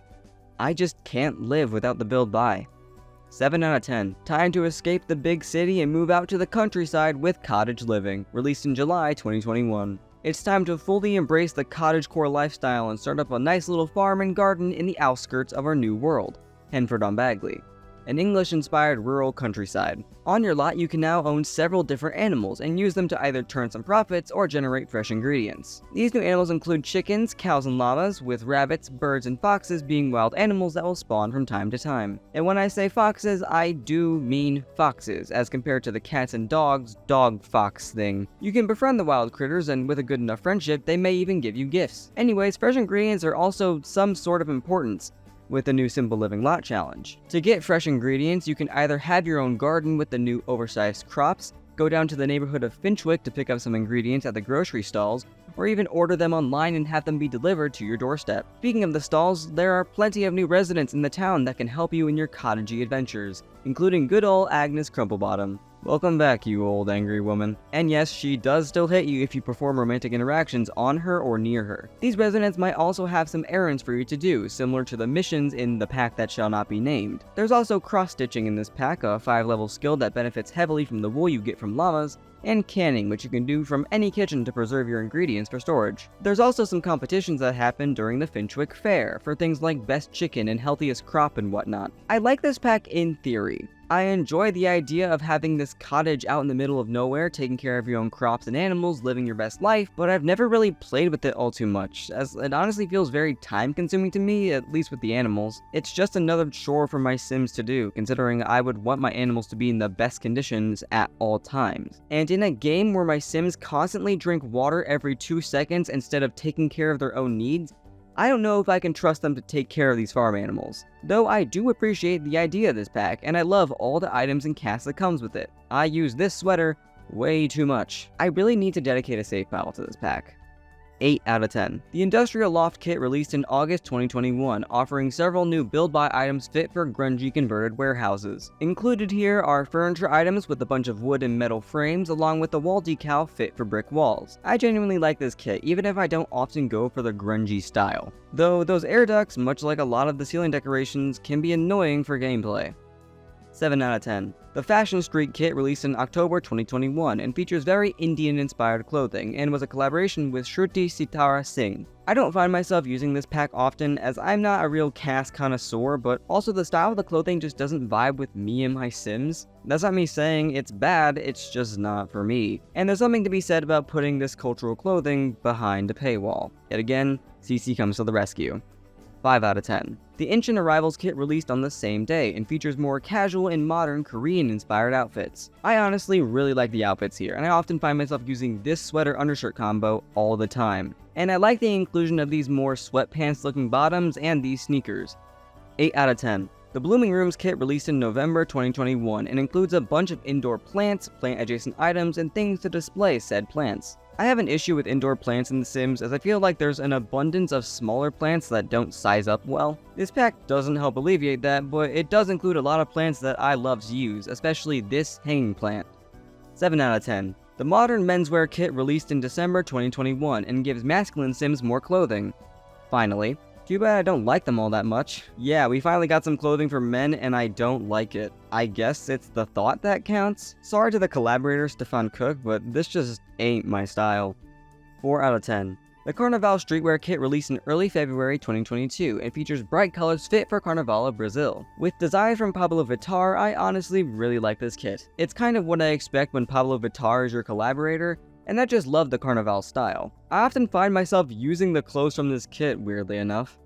8 out of 10. Alright, we're out of kit hell for a bit, only to be brought into a different ring of hell. So let's find love, walk down the aisle, and could you sit in your f***ing seat? My Wedding Story is released in late February 2022, aiming to overhaul and expand upon weddings in the game. Now, before this pack was even released, there was controversy, as the Sims team stated that this pack wouldn't be released in Russia due to them wanting to have some focus on the lesbian couple pictured on the art. After backlash from the community, the Sims team retracted that and released the game in Russia, only for it to be taken down again because of Russia's invasion of Ukraine, but hey. The main focus of this pack are the new weddings, in which you get to customize damn near everything. From designating roles to doing certain actions during and after the ceremony, and choosing the guest's clothes, the lot, and even a wedding cake, you get some good customizability. And what better place to have your weddings than in the new world of Tartosa, a Mediterranean-influenced world with gorgeous landscapes. For a game pack, this world is honestly really nice. But before your wedding, you can do an absolute plethora of social events,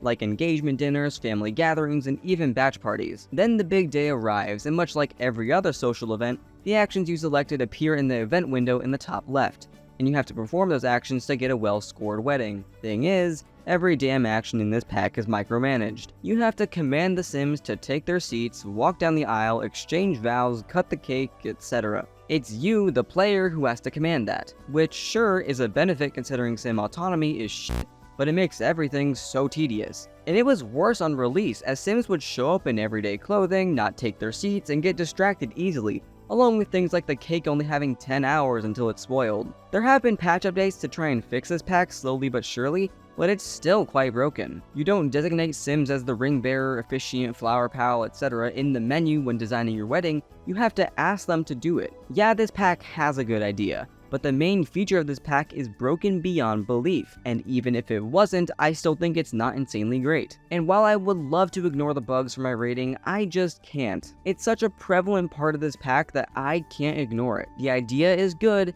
the execution was horrible.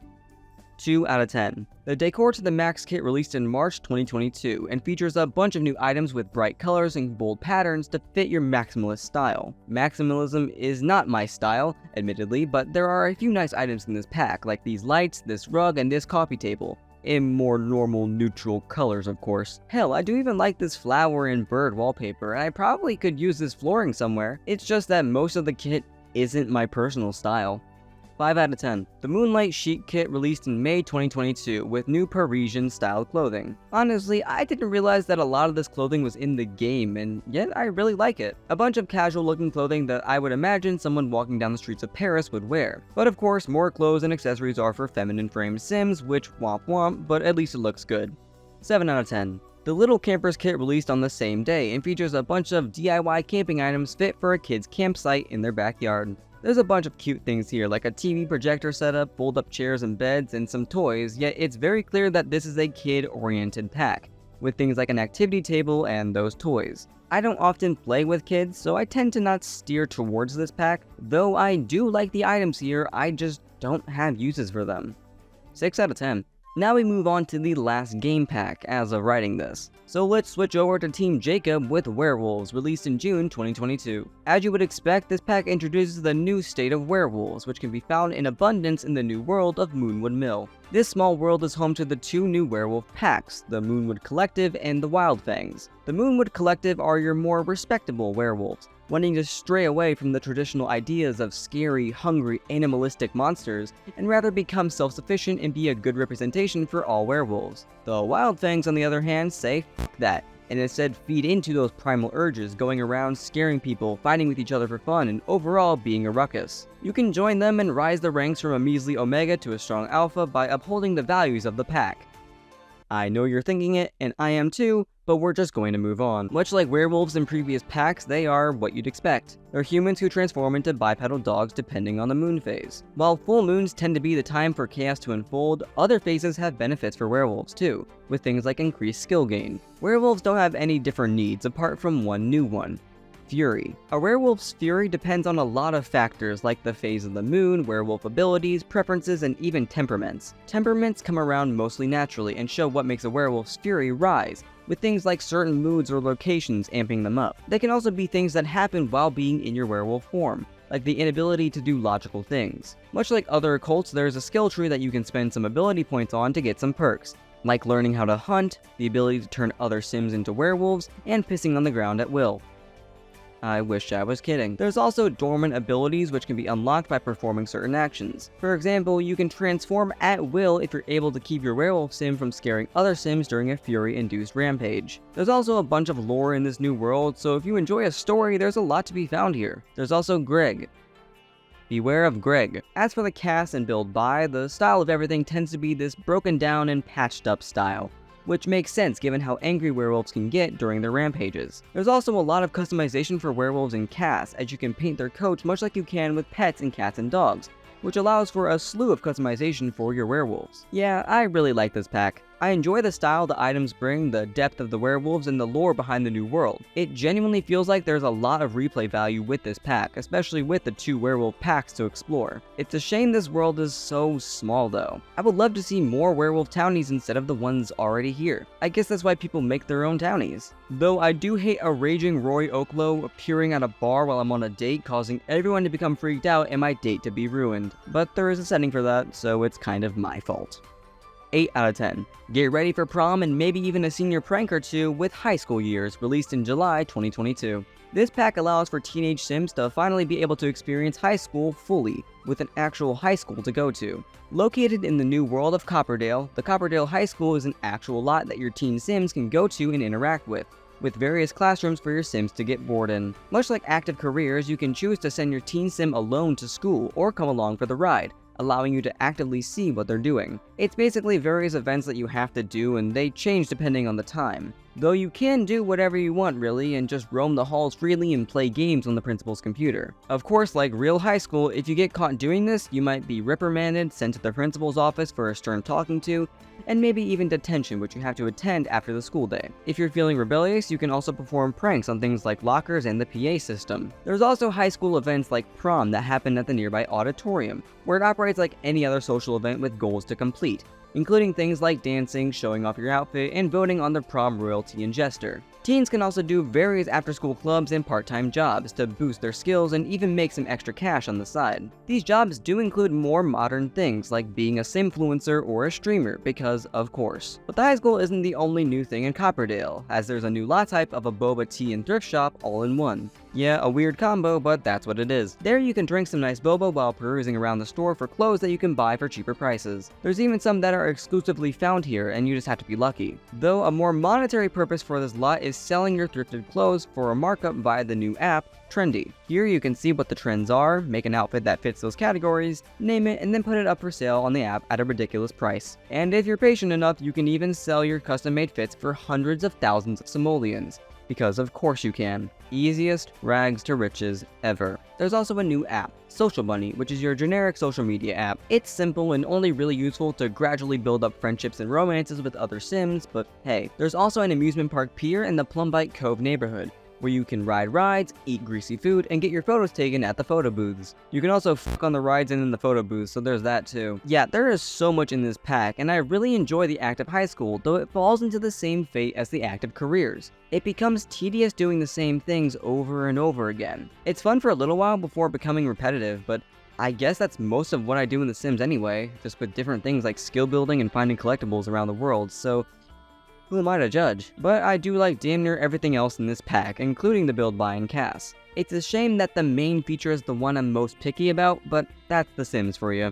7 out of 10. The first Fits kit released in early September 2022 and features a handful of so-called trendy clothing for child Sims, allowing them to be the best dressed kid in school, though that's not that hard considering how towny children look. Either way, I enjoy all the clothing in this kit, and I would dress up my kid Sims in these if I had any. 8 out of 10. The Desert Luxe kit released in mid-September 2022 and features a few items fit for a patio but also for the indoors as well. This kit has a kind of unique item in a curtain with a matching curtain mount, allowing for custom-sized curtains. I really like this kit, and I use it in damn near all of my builds. 9 out of 10. Yet again, let's catch our breath. 58 packs gone, 32 more to go. And now that kits are in the mix, we're in for a wild ride of EA really wanting to suck as much money out of your wallet as possible. In fact, they take up the majority of packs in not only this era, but the next one as well, the free-to-play era.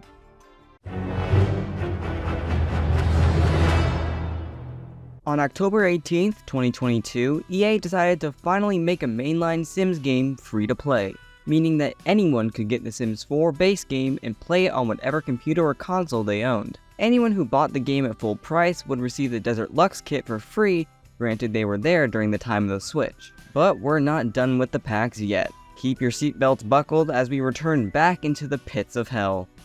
Or rather, the kits of hell. The Everyday Clutter Kit released in November 2022 and includes a bunch of random clutter items to make your builds feel more fleshed out. With things like a phone and keys, a water bottle, sticky notes, and mugs, this kit has a lot, even though the items are quite small. And while it is a bunch of non-functional decoration items, I use this kit a lot. And I really love using this kit and others to add small decorations around my builds.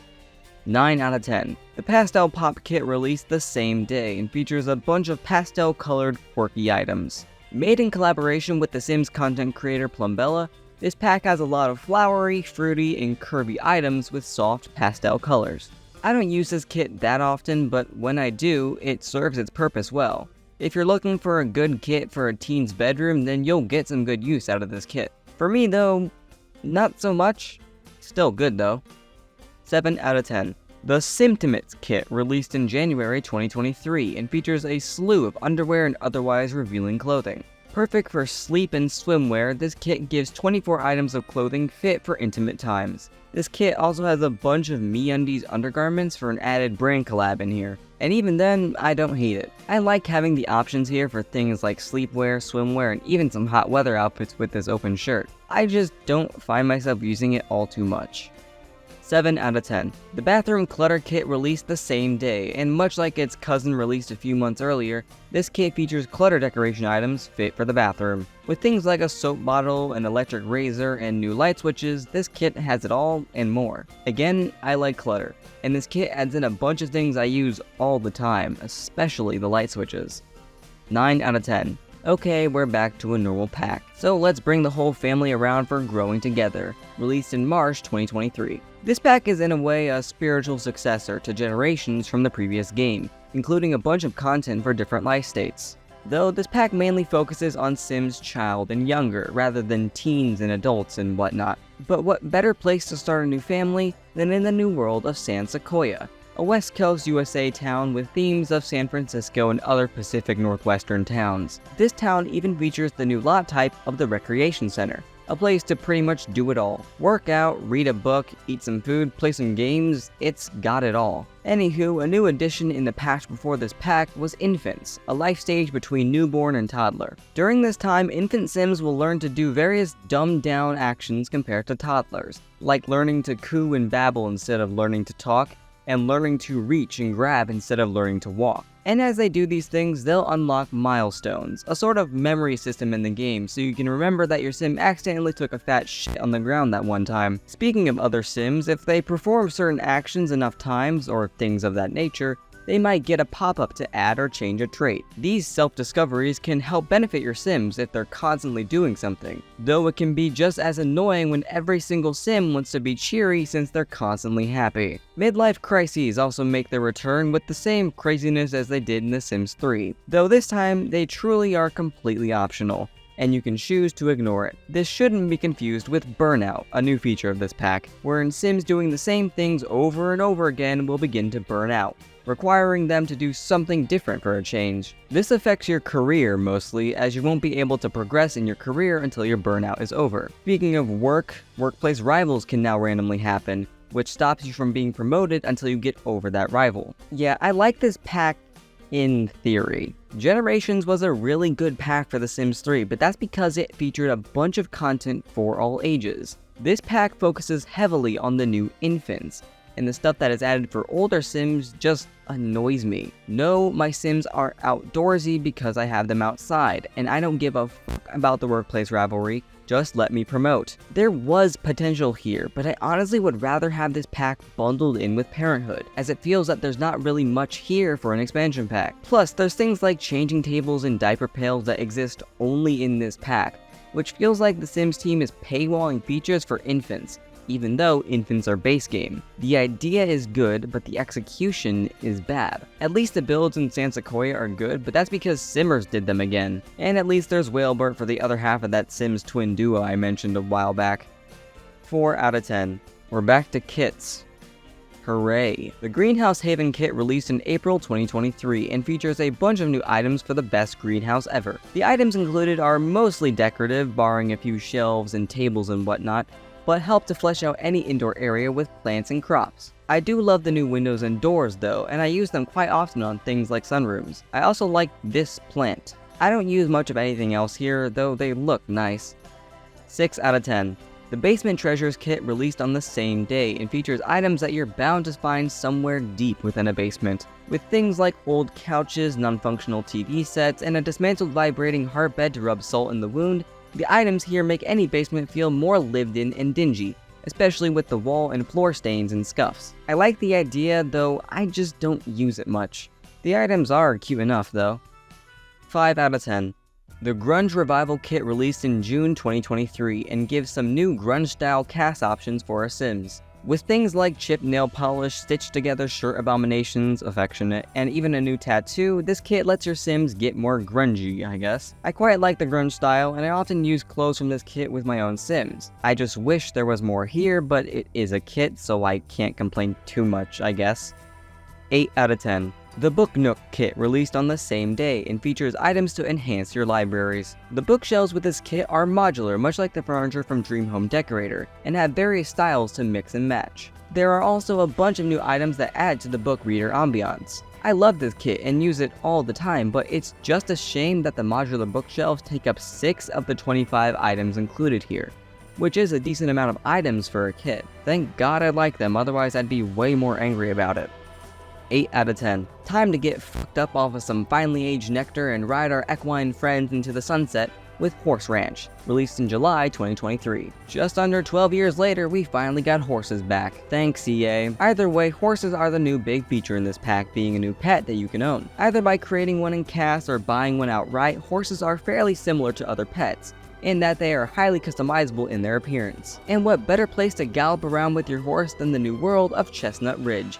A wild western-style town fit for all your horse needs, including an equestrian center in the middle of town where you can take your horse to competitions and maybe win some prizes. This neighborhood's name is even a reference to Better Sims pack, The Sims 3 Pets World of Appaloosa Plains. And while we're talking about the world, it feels very big, even if there's only 13 lots, and they're not all the biggest. But there's so much of the world to explore and ride around in, they're just not attached to lots. Speaking of those competitions though, to boost your chances of winning, you'll have to train yourself and your horse. Human Sims can train their horse riding skills as they ride their horses around town, and horses have 4 new skills to learn: temperament, agility, jumping, and endurance. With high enough skills, especially in the latter 3, your horse will be guaranteed a good place at the competitions.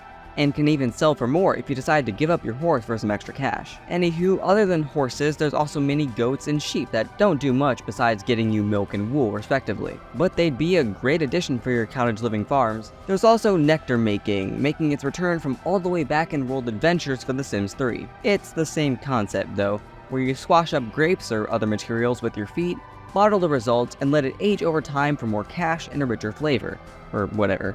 In fact, aging nectar takes less time in basements, so dig a hole and put those bottles in there. There's also this NPC townie sim in the new world, Roberto Crinkletop. Well, that's an odd name, wouldn't you say, Agnes? Either way, he's labeled as a mysterious rancher, and you can sell your nectar to him for a slightly higher price than normal. As bad as it is that horses had to be separated from the rest of the pets, as is the Sims 4 way, I do quite enjoy this really country-style pack. I think the Sims 3 pets went really headfirst into that style, despite dogs and cats not being too country-leaning in my opinion. So to have it separated makes some sort of sense in my brain, and allowed for a Cape Cod style to take over the rest of the pets. But while I may be a country boy by blood, my family owned a farm prior to my existence, I'm not a country boy by heart, and thus I don't play with horses. I didn't in The Sims 3 either. I enjoyed smaller pets, quite frankly. Though I'm glad they're here, and I enjoy the very rustic theme of everything else. Just sucks that the horses had to be behind another $40 paywall. 7 out of 10. The Modern Luxe kit released in early September 2023 and features elegant and posh items fit for your rich people houses. Now, I've been critical of the very rich items in previous packs, yet here I don't especially hate it. I really enjoy the items here, especially the curtains and curtain mount, picture frame TV, and loose pillow that you can put on couches with some sheets. As much as I hate rich things, the things here are nice to have. 7 out of 10. The Poolside Splash kit released on the same day and features some stylish swimwear. Most of the clothing here is pretty much only intended for swimwear, as you'd expect, like these outfits with floaties. But there are a bunch of other clothing options and accessories that can be used for things like hot weather outfits and even athletic outfits. In fact, I find myself using this kit often for those categories too. All in all, I like it. 8 out of 10. It's been a while since we had a stuff pack, so let's cook up another one with Home Chef Hustle Stuff, released in late September 2023. This pack helps expand out your home kitchens with new appliances and allows you to easily sell the food from them. Firstly, the new appliances, which are the stand mixer, waffle maker, and pizza oven. The last two are pretty self-explanatory, they make waffles and pizzas respectively, but the stand mixer is where things get more interesting. In the stand mixer, you can make prepped ingredients, whether it be batter for the waffles, dough for the pizzas, or a bunch of other ingredients that can help reduce cost and cooking time in other meals already in the game. Like, for example, you can make some prepped veggies for some vegetable dumplings, and have the cooking time be reduced since you didn't have to prep them at the time of cooking. Then when you have your food, you can set up the new food stall and begin a food sale. This operates the same way as other stalls and sales you can do, where you put things in the stall, tend the stall, and then sell it at a custom percentage markup. You can also slot the new appliances on here so you can make food as you're actively selling. In fact, the new appliances don't require constant supervision like normal cooking, so you can start a pizza and then talk to your customers while it's cooking. There's also a new kitchen set, which is one that I really quite like, as well as some chefy and otherwise food and kitchen related cast items, which I'm not too big on. You know, during this 2-year break of stuff packs, they finally figured something out, I think. This pack is genuinely really nice and adds a lot into the game. Compared to other stuff packs, this adds in 4 new gameplay items, each with their own unique purpose. And for a stuff pack, that's really good. I don't use them all too often, to be honest, but I like the build buy. I'd say, much like a good meal, it was worth the wait for this one. 8 out of 10.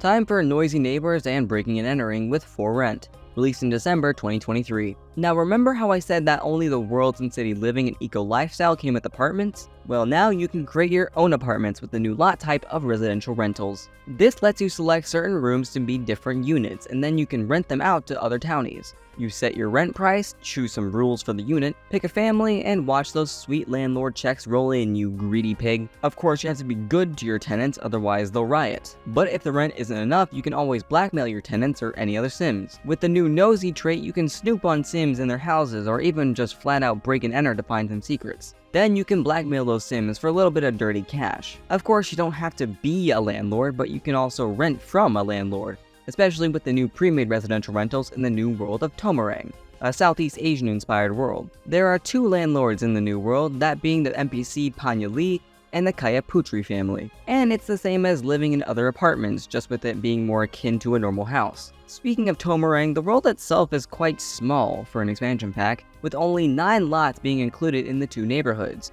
3 of which are completely blank. And even if we separate the rentals, the lot number only goes up to 12. But rentals are basically treated like other lots, as they get unloaded if you're not actively playing in them, meaning that if you're on unit 1 of 3 in a rental lot, units 2 and 3 will not be loaded, and you'll have to go through a loading screen to access those units, much like going, say, from your home to the park. In short, loading screens.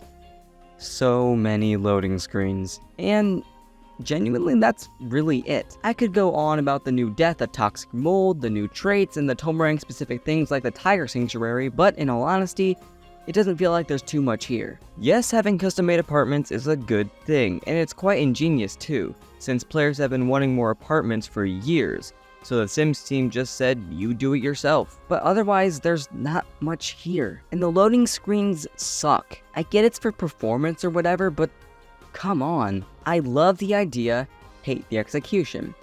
I think that just should be the motto for the Sims 4 at this point. 5 out of 10.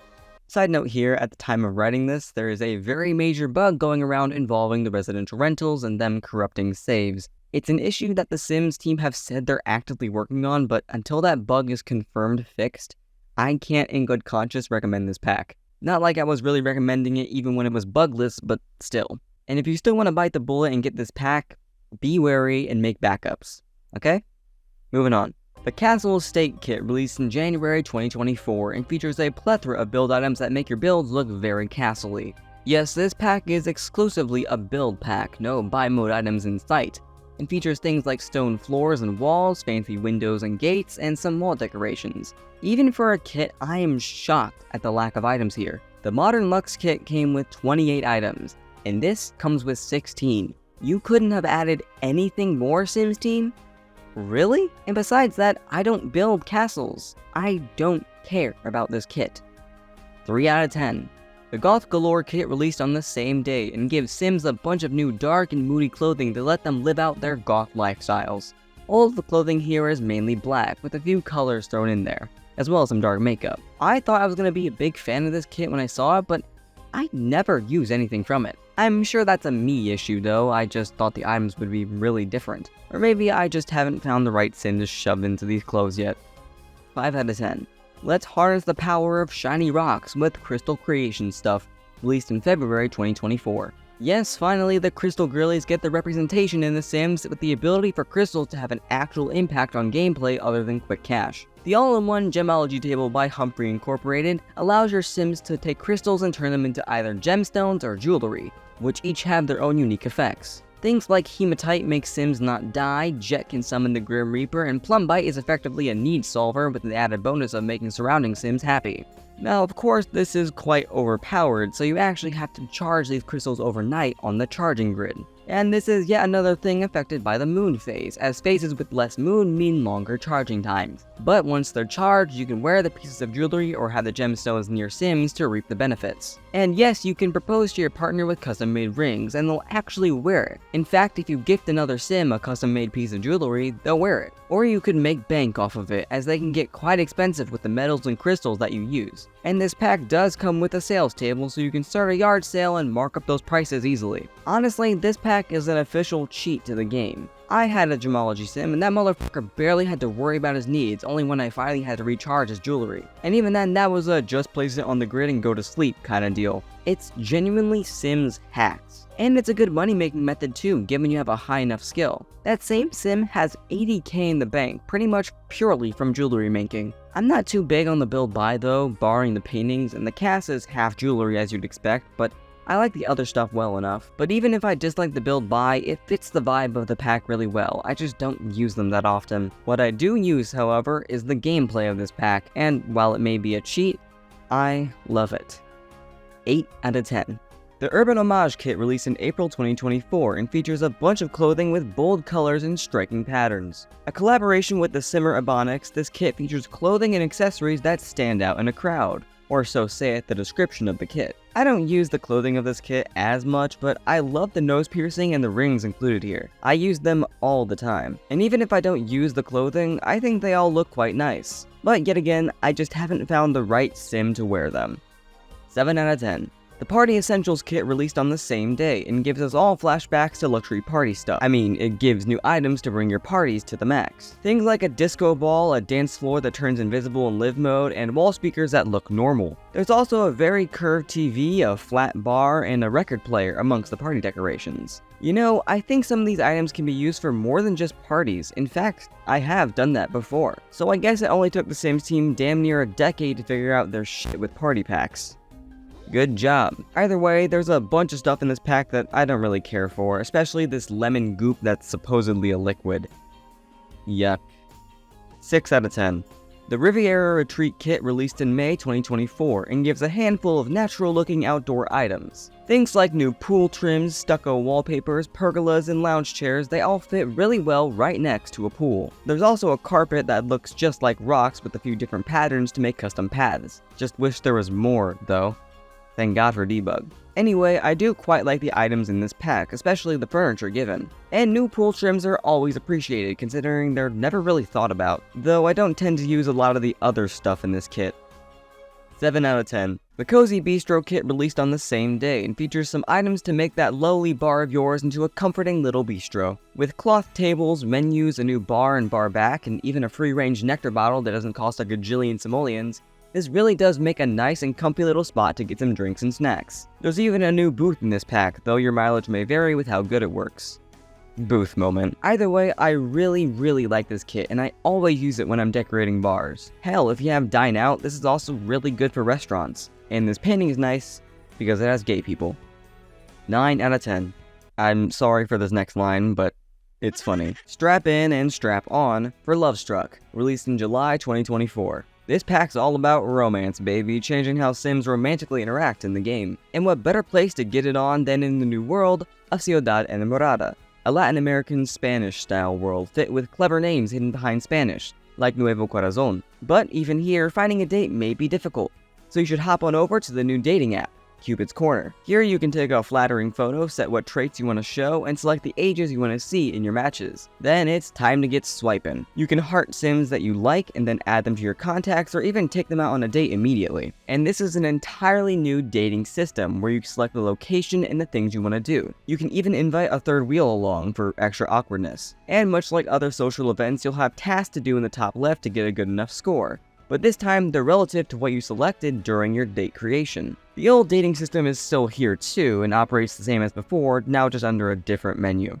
Yeah, this isn't confusing at all. There's also an attraction system along with turn-ons and offs returning from The Sims 2. Along with that, there's also romantic satisfaction, meaning that relationships can be one-sided now.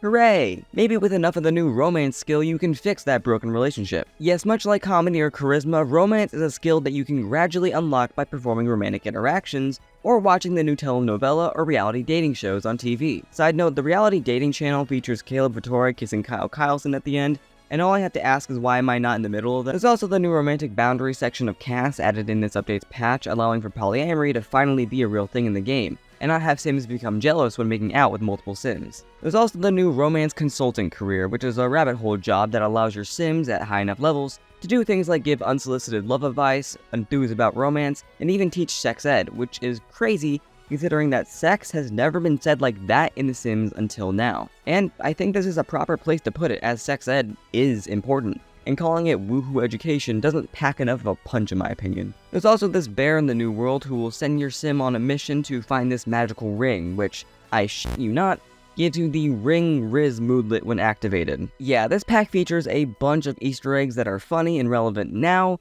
but like most other memes that have been in this game for a decade, will become embarrassing and probably annoying in the future. Speaking of, there's also a random chance call for a wealthy weirdo to call you and offer you gifts in exchange for some time out of your day at the new Beso Rapido Motel, aka the Rabbit Hole Woohoo Motel. If you decline though, Cupid's Corner and Social Bunny, if you have high school years, might become disabled, quote, due to the CEO's fragile ego.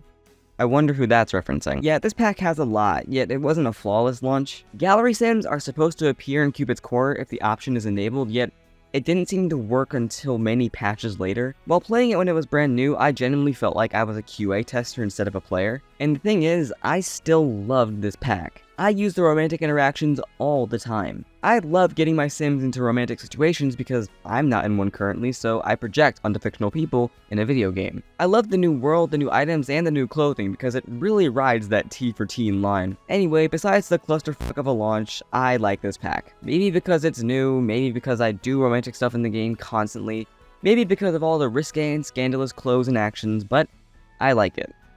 8 out of 10. The Artist Studio kit released in September 2024 and features a bunch of artist equipment and otherwise messy objects fit for an art room, because art is messy. And this carries over to the objects, as most of them contain both clean and paint-covered swatches. There's even a new woodworking table here, which is always nice to see. While this is a kit, so its purposes are quite one note, I can see some of the objects being used elsewhere, like this stepladder turned shelf, this pitcher, and this plant. Maybe because it's new, but I do quite like this kit. Will I use it often? Probably not, but the stuff it includes is nice. 7 out of 10.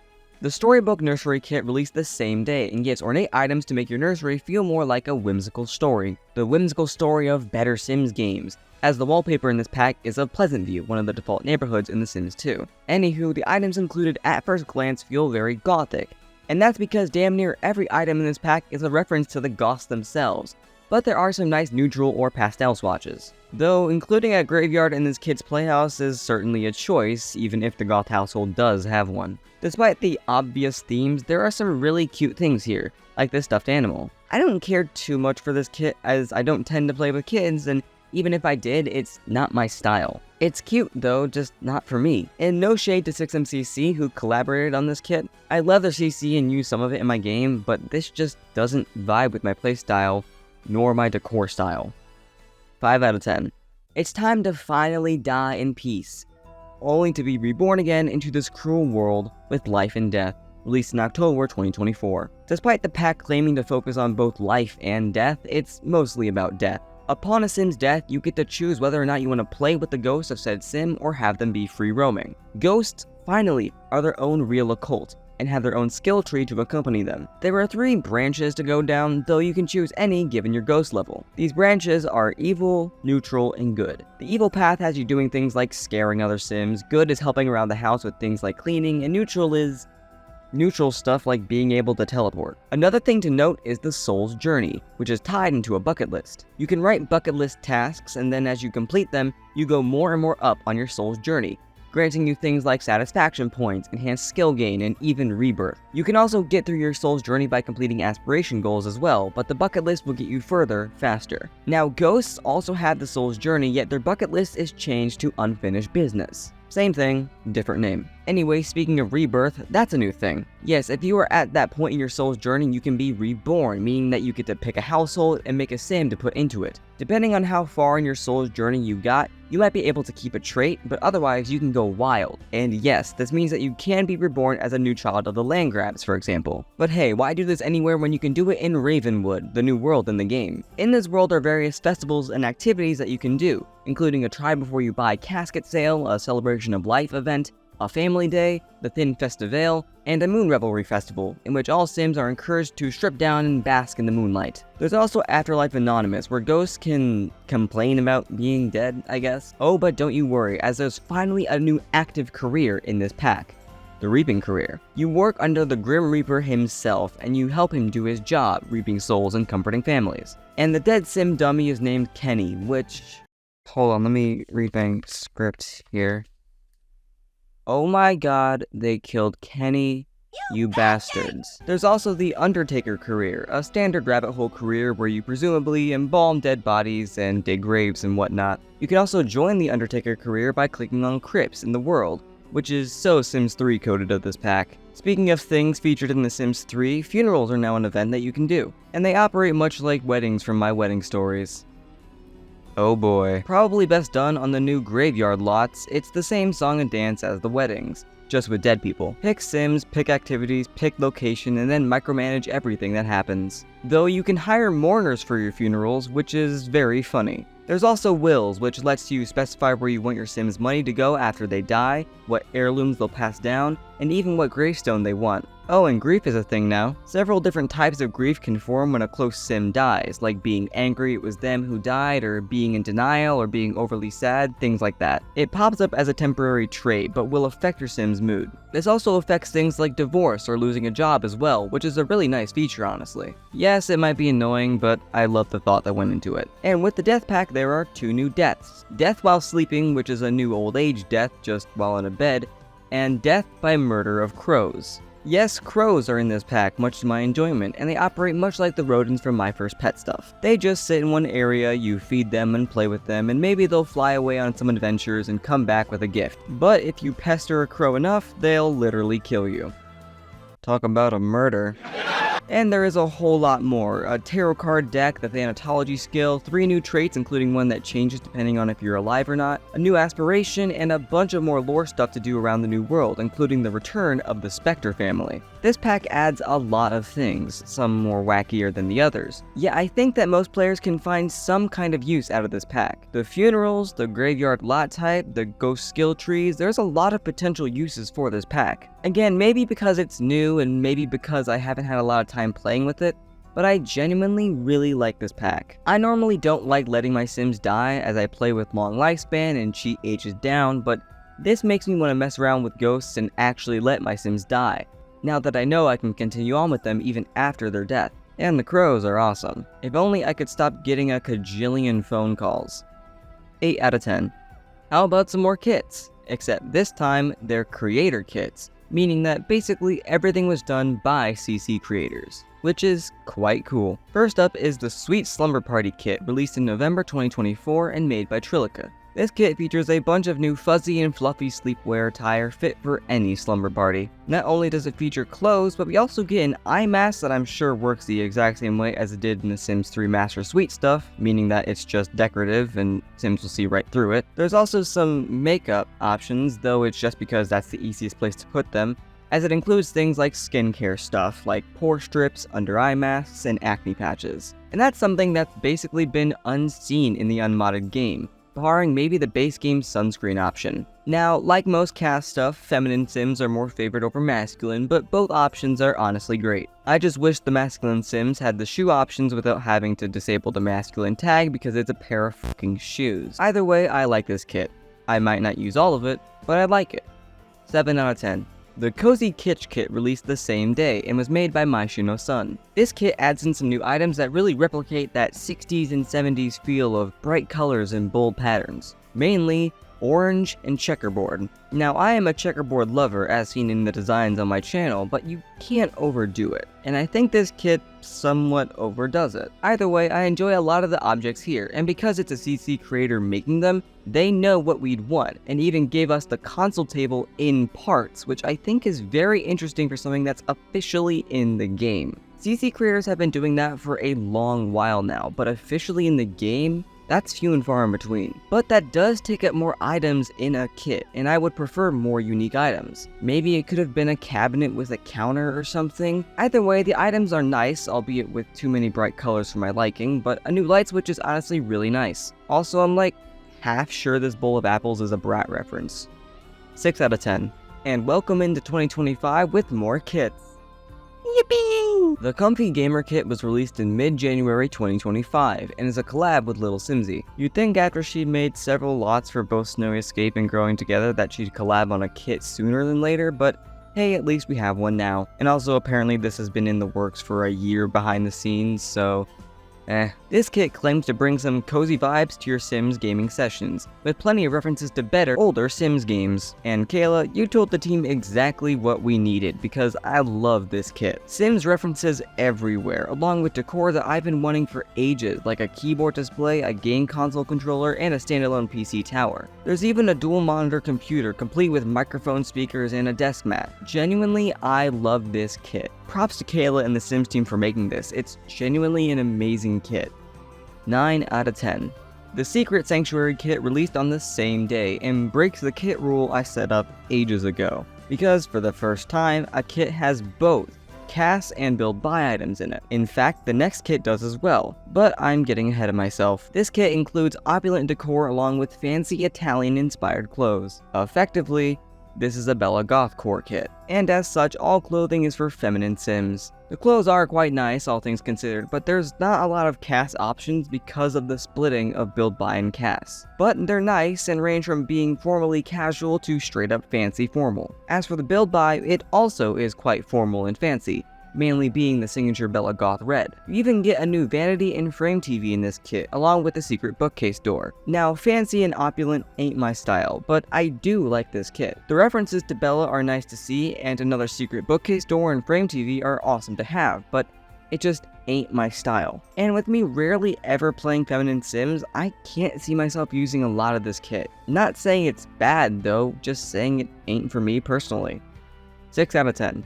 The Casanova Cave kit released on the same day and features mainly masculine fashion, thank god, as well as sleek furniture and electronics for your entertainment rooms. And if the last kit was a Bella Goth core kit, this is a Don Lothario core kit. And we swapped roles on the cast, only having masculine stuff this time around, though the options still pop up for feminine frame Sims because that's just how it rolls. Much like Secret Sanctuary, this kit's range of clothes goes from casual to formal, with options I really like. It's clothes I've been wanting, weirdly enough, and that I've been using CC to compensate for. Also, the woohoo undies are really funny. And the build buy, which is very man cave, with a bar, display cabinets, a new games table, and an absolutely giant TV.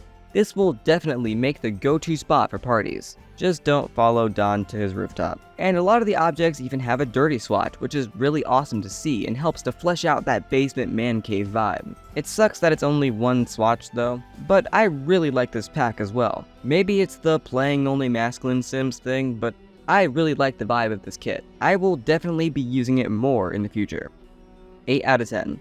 The Refined Living Room kit released in late January 2025 and features a new modern and sleek living room set, made by the CC creator PierreSim. Much like the Cozy Kitsch kit before it, because a CC creator made it, they know what we want from a kit like this, which means we get a full living room set, with a couch, love seat, and chair all included. Other than that, the rest of the kit is a bunch of decor that honestly looks quite nice. I do like this kit, but again, it ain't my style 100%. Weirdly enough, it's the couches and the chair that don't vibe with me.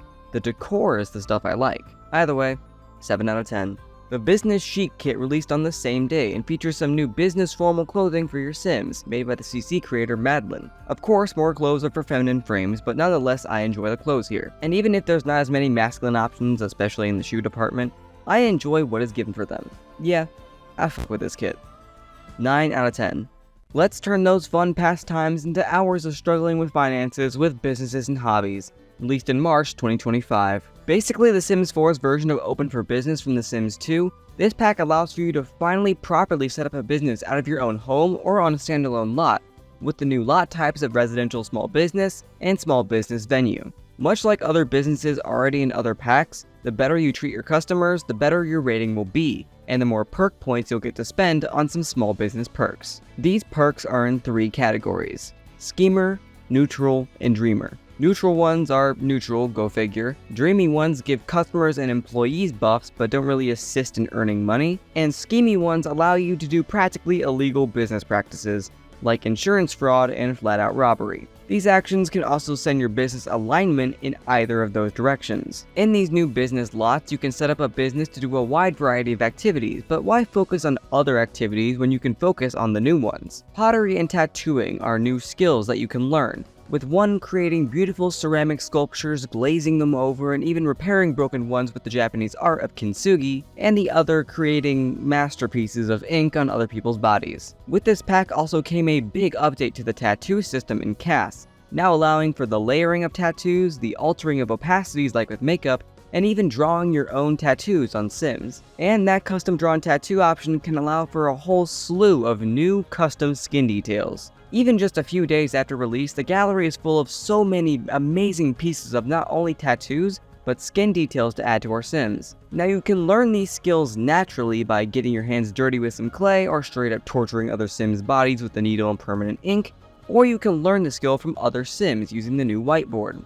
Using this whiteboard, you can hold classes to teach other Sims certain skills, or you can attend classes to learn some skills. Mentoring is also a thing here, where Sims can mentor others to help increase skills faster. Sims who also master skills can gain skill mastery perks, which can give satisfaction points when making things, have them give off skill boosting auras, increase the quality of craftables, and much more. Only a max of 4 can be selected per sim, but older sims can actually bestow these perks onto younger sims, and both still retain the perk. Now, no world is best to see all this than the new world of Nordhaven, a Scandinavian-inspired world with a few towny families owning some small businesses. There's also this sketchy person called Trashly Real Person, who roams around Nordhaven offering you their wares, which are mainly mystery boxes that contain trashly enhanced pieces of base game art. I was kinda into this pack when it was announced, but playing has been less than optimal. Don't get me wrong, it can be fun, but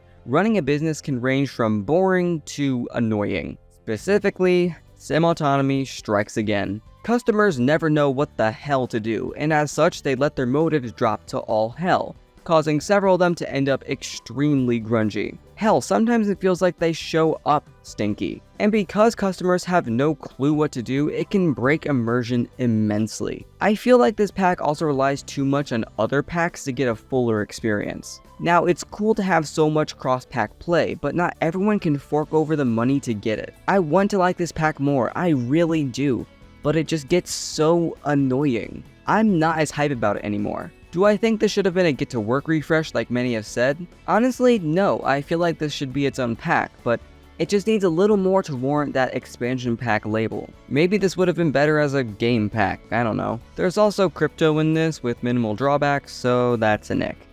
6 out of 10. The Sleek Bathroom Kit released in April 2025 and was made by CC creator Sibylette, featuring some quite fancy bathroom fixtures and decor. Now, I may be in the minority, but I love building bathrooms. I don't know why, I just do. So this kit speaks to me. And yes, the stuff in the kit is quite expensive, but it looks so good. Though I think the standouts for me are the shower dividers and this olive tree plant. Either way, Sibylette absolutely positively understood the assignment here. 9 out of 10. The Sweet Allure Kit released on the same day, made by A. Harris O. Brittany, featuring clothes that can only be described as Sabrina Carpenter-esque. So yes, feminine sims are more favored here, but honestly the masculine selection ain't half bad either. Yes, it's a mishmash of some other base game items, but that's basically what Max's Match CC is anyway, so I don't get what all the hubbub is about. Either way, yeah, I like this kit well enough. It kinda makes me want to play with more female sims so I can dress them up in these clothes. I gotta start a legacy series on my second channel or something. 8 out of 10. The Kitchen Clutter Kit released in May 2025, and much like the clutter kits previous to it, features a bunch of small decorative items to make your kitchens look used. Though this kit isn't all clutter, as we have a fridge adorned with magnets and drawings, and a sink that has dirty dishes in it. But another awesome thing about this kit is that some of the decor actually has functionality. You can grab quick meals out of the lunchbox, cookies from the cookie jar, and cereal from the cereal boxes. You can also buy groceries from the grocery bag and start cooking from the cookbook. The timer also doubles as an alarm clock. Most kits don't have that kind of functionality, so to see it here is amazing. And the items are so nice to make a lived-in style home. As I said, I love clutter and decor like this. So yeah, I love this kit. 9 out of 10. The Golden Years kit released on the same day, featuring a bunch of new clothing items tailored towards elder sims. The clothing here basically reflects some stereotypical activities of old people, like gardening and bird watching, with things like binoculars on a shirt and some gardening gloves. There's also some admittedly funny inclusions here, like a life alert necklace and a toupee. Again, stereotypical grandpa, but it's funny to see. Also, this full body outfit just gives me James Spann vibes. It might just be the suspenders, but it's definitely giving Respect the Polygon, right? Meteorologist attire aside, I'm fairly mixed on this kit. I like it being here, and yeah, it's a bit funny, but I don't see myself using it all too much. 6 out of 10. The Restoration Workshop kit released on the same day as well, giving us a bunch of items to make garages finally look like garages. Now, some might see this as the Sims team being like, haha, no cars, here's a garage kit, losers, but honestly, I don't mind it. I'm in the I don't think The Sims 4 needs cars camp, a vocal minority in the community, so yeah, this kit doesn't bug me like that. Either way, much like the previous build buy kit, this kit actually features functional items too. 4 broken down and old kitchen appliances come with this kit. A fridge, a stove, a microwave, and a coffee maker, and you can repair them to get them working again. They have good stats too, and all they require is some handiness skill. There's also this water heater and fuse box which stay fully operational when hovering over them, and they also have upgradability. I don't know exactly what they do, but I'm sure there'll be those optional hindrances you can give yourself, like laundry. Either way, I like this kit well enough. I think it's the functionality of the items that really sell it for me. I just wish I could slot the microwave and coffee maker on the surfaces in the kit, but there's already some CC from 6MCC that alleviates that problem, so I'm quenched for the time being. 8 out of 10. And that's all of them.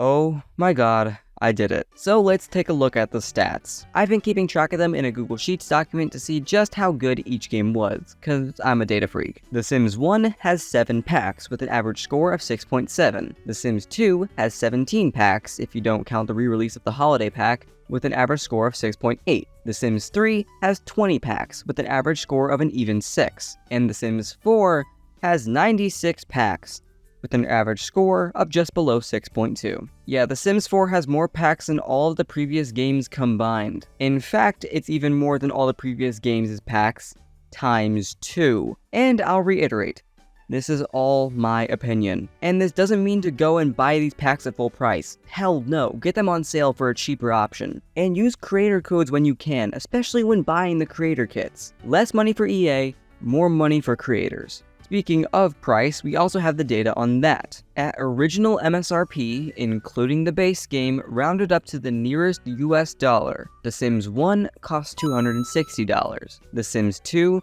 costs $480, The Sims 3 costs $690, and The Sims 4 costs $1,415. The total cost of all these packs combined then is $2,845. Nearly half of that total is The Sims 4. Are you seeing now why I say find these at cheaper prices? The Sims is no stranger when it comes to DLC. Look who owns the game, for God's sake. But even if the entire game costs more than my setup combined, I love The Sims. I've been playing since the first grade, when all I had was The Sims 3 and Ambitions. I built up my collection over those years, and I've come to love the game for what it is. And that includes The Sims 4 too. Even with its closed worlds, no cars, and decade-long history of cash-grabby DLCs, I love this game. It's so fun to dick around in and turn my brain off for a while.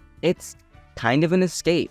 I can live out a life that I will never lead. And these packs, for better or for worse, add to it. This isn't a video about how greedy EA is, how they're ruining the game with an exorbitant amount of DLCs. That's a topic that many others have already covered in great detail. I just wanted to make a long-ass video talking about this game that I love.